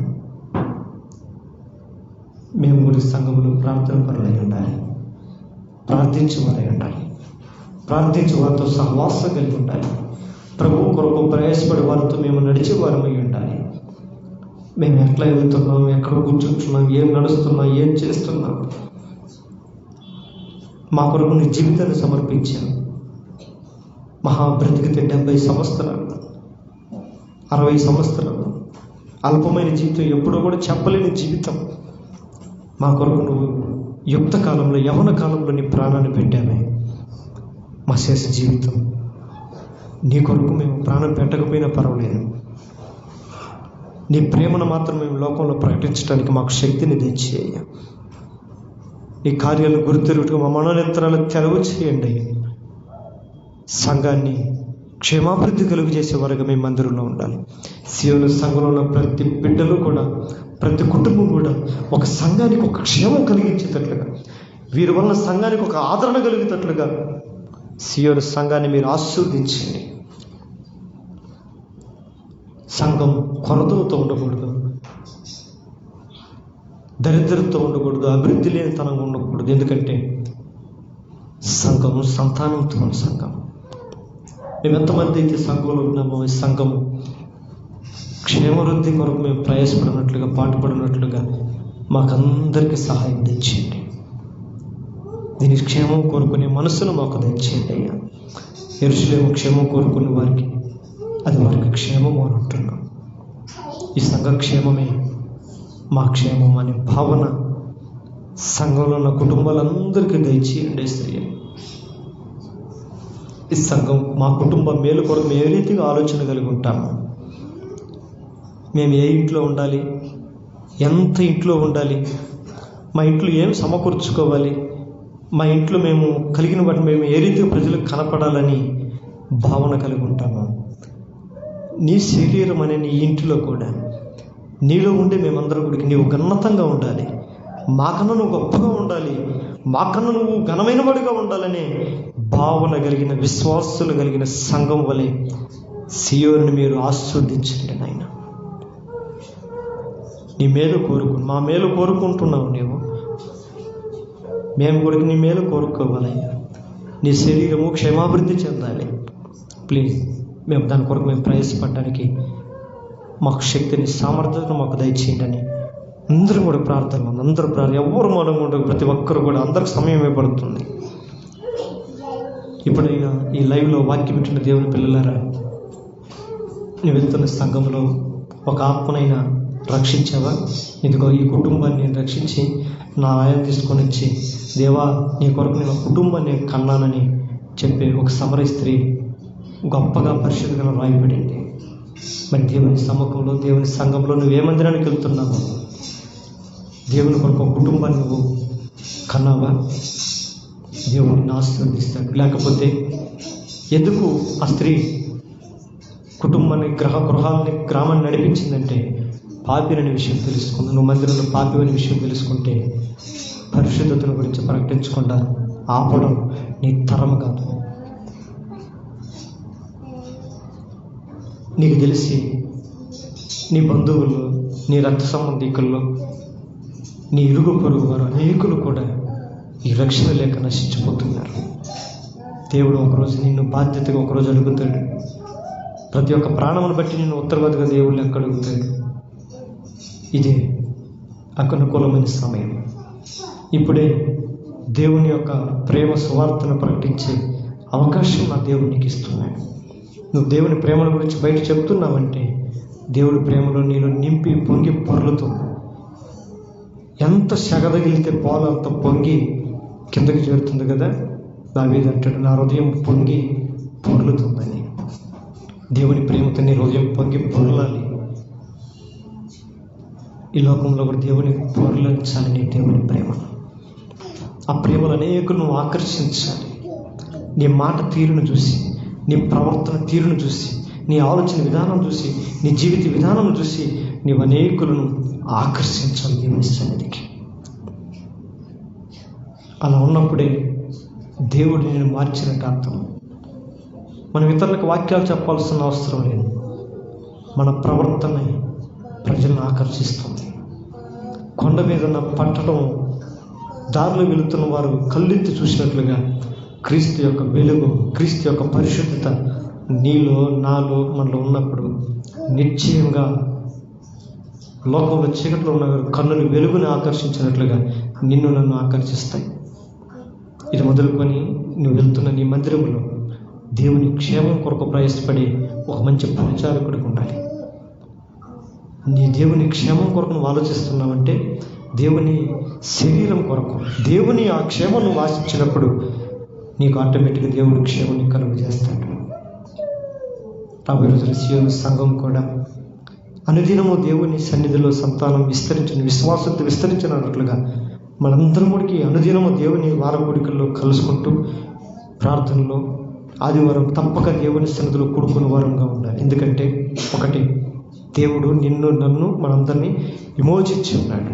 విమోచించిన వారు ఈ మాట పలుకుదురుగా, కానీ విమోచించిన వారు నిత్యమైన సంతోషంతో దేవుని సీయోనులకు చేరుదురని వాక్యం సెలవిస్తుంది. విమోచించబడిన వారు మనం లోకంలో ఉండకూడదు. క్రీస్తు సహవాసంలో, బోధలో, రొట్టె విడిచట్లో, ప్రార్థించట్లో ఎడతెక్కుండాలి. ఇది మొదలుకొని నువ్వు ఏ సంఘంలో ఉన్నా ఆ సంఘం అట్టి సంఘం ఉండాలి, అట్టి గుంపులో నేను ఉండాలని తీర్మానం చేసుకో. మన సంఘం కూడా సీయోను సంఘంలో ఉన్న పిల్లలారా, మనం కూడా క్రైస్తవులు ఎవరయ్యా అంటే బోధలు, రొట్టె విడిచట్లు, సహవాసములు, ప్రార్థించట్లో ఎడతెక్కుండేవాళ్ళం. ఈ గుంపు త్వరతగెత్తిన దేవుడు మన మందిరంలో నడిపించి వారిని, వారి కుటుంబాలను, వారి సంతానాలను ఆశీర్వదించి రాబోయే దినంలో సంఘ సేవను దేవుడు విస్తరింపజేయను గాక.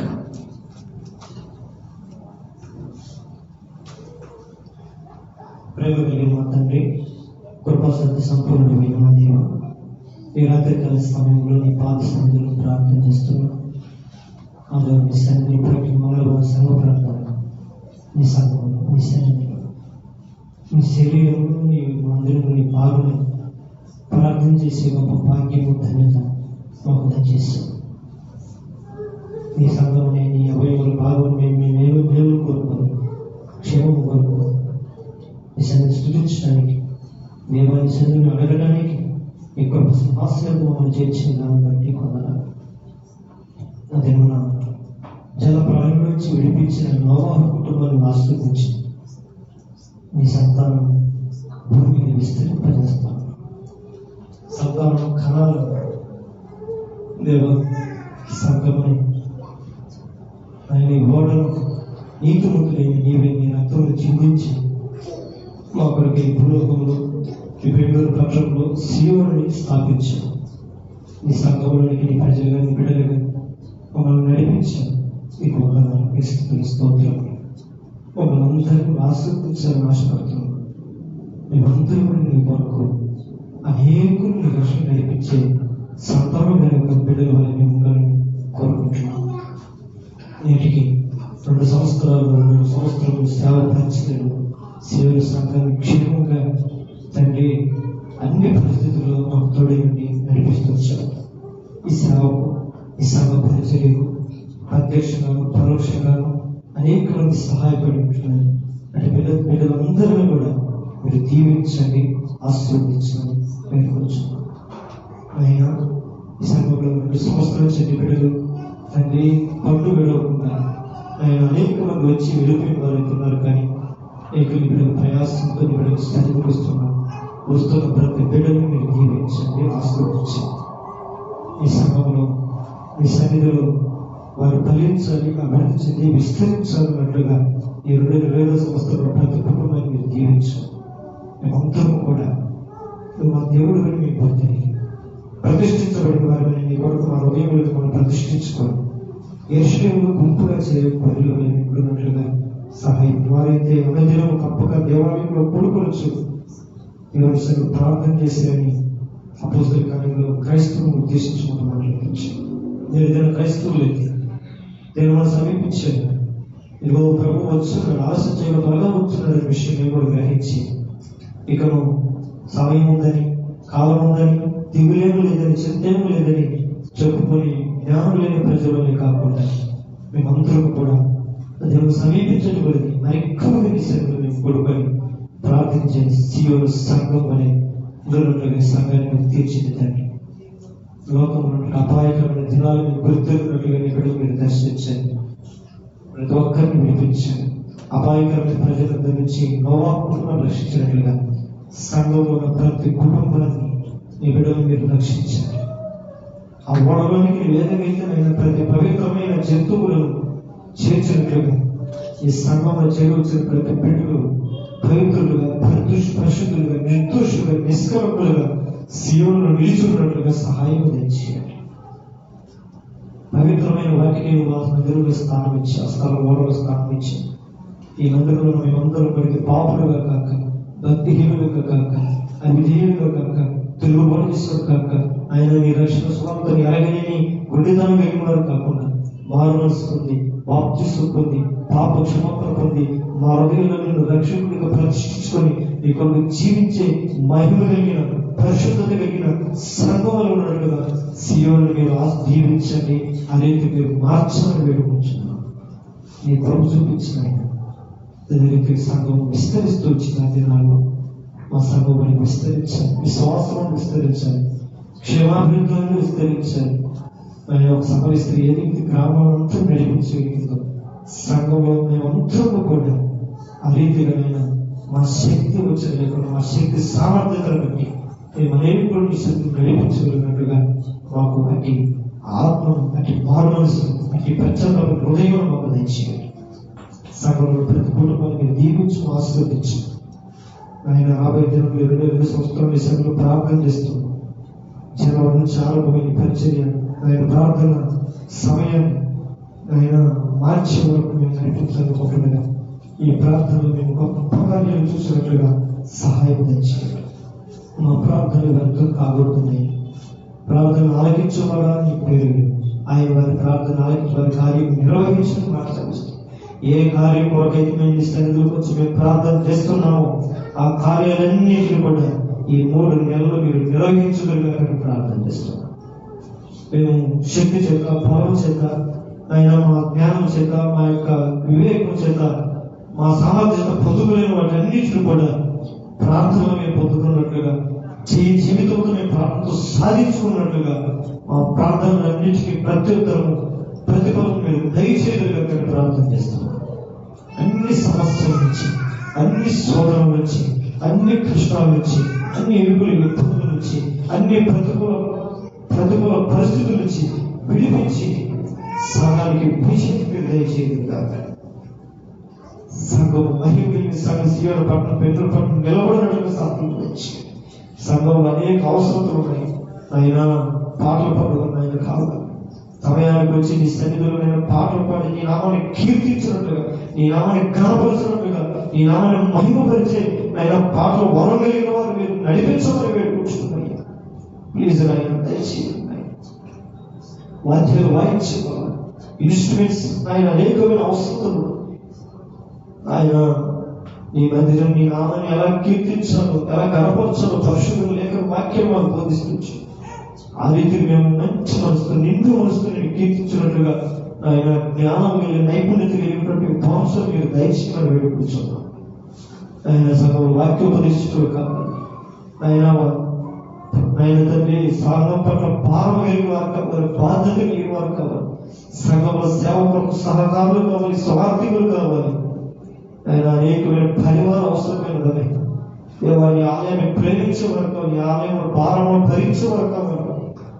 మా పాప భారము ఏ రీతిలో భరించము ఈ సంఘ క్షేమంతో సంఘ క్షేమం భారము భరించేవారుగా ఉన్నట్లుగా భారము బాధ్యత ఇంకా సహోదరం కూడా మీరు దయచేయమని వేడుకుంటున్నాను. దేవా నీ ఇస్తే కదా ప్రభు సంఘం ముందుకు నడుస్తూ అటువంటి నడిపిస్తే కదా నడిపిస్తూ. మోషే నేను నోటి మాంద్యం కలిగిన వాడును, నాకు మాట్లాడు శక్తి సరిపోదు, నేను ఏ రీతిగా అంటే తన సహోదరుని అహరోనులో పంపించాను, అతనికి నోటిలో ఉండడని అభిమించి పంపించాను. ఈ సంఘంలో తండ్రి ఈ సేవకు తోడ్పాటుగా, సహకారులుగా, బాధ్యత కలిగిన వారు కావాలని ప్లీజ్ దయచేసి ఈ సేవ ఆగిపోయే సేవ కాకుండా, అంతమయ్యే సేవ కాకుండా ఆరంభమై నేను దీనిగా ప్రకాశించి జ్యోతి వలె, అఖండ జ్యోతి వలె ప్రచురించినట్టుగా చీకటిలో మరణ ఛాయలో జీవమైన జీవనిచ్చే సంఘముగా, జీవమైన సంఘముగా ఈ బెంగళూరు పట్టణం నిలబడినట్లుగా సహాయం తెచ్చేయాలని ఆయన ఈ స్థలంలో ఇచ్చేవారు నమ్ముతున్నా. ఈ స్థలంలో తండ్రి ఇవి లేకపోతే ఈ శక్తిని మేము మోయలేము, ఈ భారం మేము మోయలేము నాయన. ఈ స్థలం మేము ఎవరు నేను బాధ పెట్టి స్థలం పంపేవారు కాకుండా, ఇదిగో ఆకారం లాంటి ఒక ప్రవర్తన మాకు లేకుండా, విధానం లాంటి ప్రవర్తన మాకు లేకుండా ఆయన ఒక్కరంలో కూడా నేను తండ్రి ఆ సమాజాన్ని విడిచిపెడతానని చెప్పి సమాజాన్ని విడిచిపెట్టి వారు ఓటమి పోలేటట్లుగా యుద్ధంలో విప్లవం చెందారు తండ్రి. ఈ సమయంలో మేము ఎవరు మా క్రియల చేత, మా మాటల చేత, మా తలంపుల చేత ఎక్కడ నేను బాధ పెట్టేవారిని ఉండకూడదని, నేను సంతోష పెట్టేవారిని ఉన్నట్లుగా సంఘంలో మేమందరూ నడుచుకున్నట్టు సహాయం తెచ్చి, మేమందరూ నేను ప్రేమించే మనసు మాకు తెచ్చి, ఈ సంఘంలో ఉన్న పిల్లలందరూ మేము ప్రేమించమని మాకు తెచ్చి, తుదుకు మేమందరం క్రీస్తుని ఏకమై నీ కొరకు జీవించి భాగ్యం తెచ్చి, సంఘంలో భేదాభిప్రాయాలు, భిన్నాభిప్రాయాలు, కలహాలు, విభేదాలు, అసూయలు, ఈర్ష్యలు, ఆ పద్ధతులు, అమలుతో కూడిన ఆటపాటలు, వర్గ భేదాలు, ఇలాంటి తారతమ్యం లేకుండా ఆయన సంఘంలో సమాధానము, సాత్వికతను, అన్యోన్యతను, ఐక్యతను దయచేయమని వేడుకొచ్చున్నాం. ఆయన ఆత్మ ప్రతి ఒక్కరిలో మీరు నింపి ఐక్యత కలిగిన సంఘంలో ఆయన ఈ సంఘాన్ని మీరు తీర్చిదిద్దండి. సంఘానికి సేవ పరిచయకి సహాయం తెచ్చి సంఘంలో ప్రతి కుటుంబాన్ని స్థిరపరిచిన దాని కుటుంబాన్ని, అనిల కుటుంబాన్ని, వీళ్ళ కుటుంబాన్ని, బాబు కుటుంబాన్ని, నా ప్రభావ తండ్రి రాజ కుటుంబాన్ని, శాప కుటుంబాన్ని, సునీతమ్మ కుటుంబాన్ని, ఆయన రంజిత్ కుటుంబాన్ని, కాలేబన్న కుటుంబాన్ని, సతీష్ విదేశంలో అతని కుటుంబాన్ని, మా కుటుంబాన్ని జ్ఞాపకం చేస్తున్నాడు. మమ్మల్ని నమ్మావు, మేము పరిశుద్ధులని ఎరిగావు, మమ్మల్ని లోపల నుంచి విమోచించావు. ఈ సంఘాన్ని మా చేతిలో పెట్టాము. ఈ సంఘాన్ని మేము అందరూ నిలబడి దీనికి కష్టపడి ఈ సంఘానికి ఆయన ప్రయాసపడినట్లుగా మా కుటుంబాలందరినీ కూడా నజరేయుడైన యేసుక్రీస్తు నామములో స్వాధీనంలో మమ్మల్ని తీసుకుంటున్నాక నాకు అప్పచెప్పేటప్పుడు నేను ఎవరిని పోగొట్టుకోలేదని ఎవరు రాసిన సువార్త 16లో ప్రకటిస్తున్నట్టుగా సంఘంలో ఎవరు తొలగిపోయారు కాకుండా దుష్టుడు అపవాదు వాళ్ళని ఎక్కడ మభ్య పెట్టుకున్నట్లుగా యేసుక్రీస్తు నామములో సాతాను అధికారంలో, సాతాను బలమంతా కూడా యేసులో తొలగివేస్తున్నారు. ఈ సంఘాన్ని శివసైండి దేవాన్ని సింహాసనం స్థానంలో ఉంచండి. దేవ మేమందరూ నీ పాదపీఠం చేత సాగిలపడి నేను స్తుతించి నేను కనపరిచే స్వభావం అయినట్లుగా మనందరం మీరు మార్చడానికి ప్రార్థన చేస్తున్నాను. రాబోయే దినంలో తండ్రి సంఘంలో మోత వేయబడిన సంఘం అని ఎల్లప్పుడూ ధ్రువం వేయబడే సంఘంలో ఉన్నట్లుగా ఈ ప్రార్థన సంఘాన్ని ఒక నిజమైన గర్వచంగా సియోను ఉన్నట్లుగా తీర్చిదిద్దుగా నేను ప్రార్థన చేస్తున్నాను. ఈ సంఘాన్ని, ఈ సంఘంలో కుటుంబాన్ని నేను రక్తమును ప్రోక్షించండి, పరిశుద్ధపరుస్తున్నాడు, పవిత్రపరుస్తున్నాడు, శుద్ధీకరిస్తున్నాడు, ఆమె మీ శుద్ధ చర్మం చదువుతున్నాడు. నేను సిగ్గుపడినట్టు సంఘం కాదు, నీ ఎదురు నిలబడే తలెత్తుకు నిలబడే సంఘంలో ఉన్నట్టుగా మమ్మల్ని అందరినీ నిలబెట్టుగా ప్రార్థన చేస్తున్నాను. రాబోయే ముందు ప్రార్థన కోరికలు కూడా మీరు జ్ఞాపకం చేసుకుని ఘనంగా జరిగిస్తున్నాడు. దేవాన్ని మొదలు జరుగుతున్న ప్రతిదినం దేవునితో ప్రార్థన సమయాన్ని, ఆ ప్రార్థన కూడా విజయవంతంగా మేము ఆగిపోకుండా నిజమైతే ఇంకా రాబోయే రోజుల్లో ఉపవాస ప్రార్థనగా ప్రకటించి సాగించి మధ్యలో ఉపవాస ప్రార్థనలు జరిగే సంఘం కూడా శివుని మీరు దీవించుకొని అన్ని కార్యాలు, మహిమ కార్యాలు, ఘన కార్యాలు శివుని మీరు జరిగించుకున్నారు కానీ యేసుక్రీస్తు శ్రేష్టమైన పరిశుద్ధమైన నామమును బట్టి ప్రార్థించండి వేడుకొంచున్నాము తండ్రి. ఆమేన్. నా ప్రేమను యెహోవాను సన్నిధించు, నా అంతరమున సమస్తమైన పరిశుద్ధనామము సన్నిధించు. నా ప్రాణమైన యెహోవాను సన్నిధించు, ఆయన చేసిన ఉపకారములు దేనిని కోరుకు. ఆమేన్.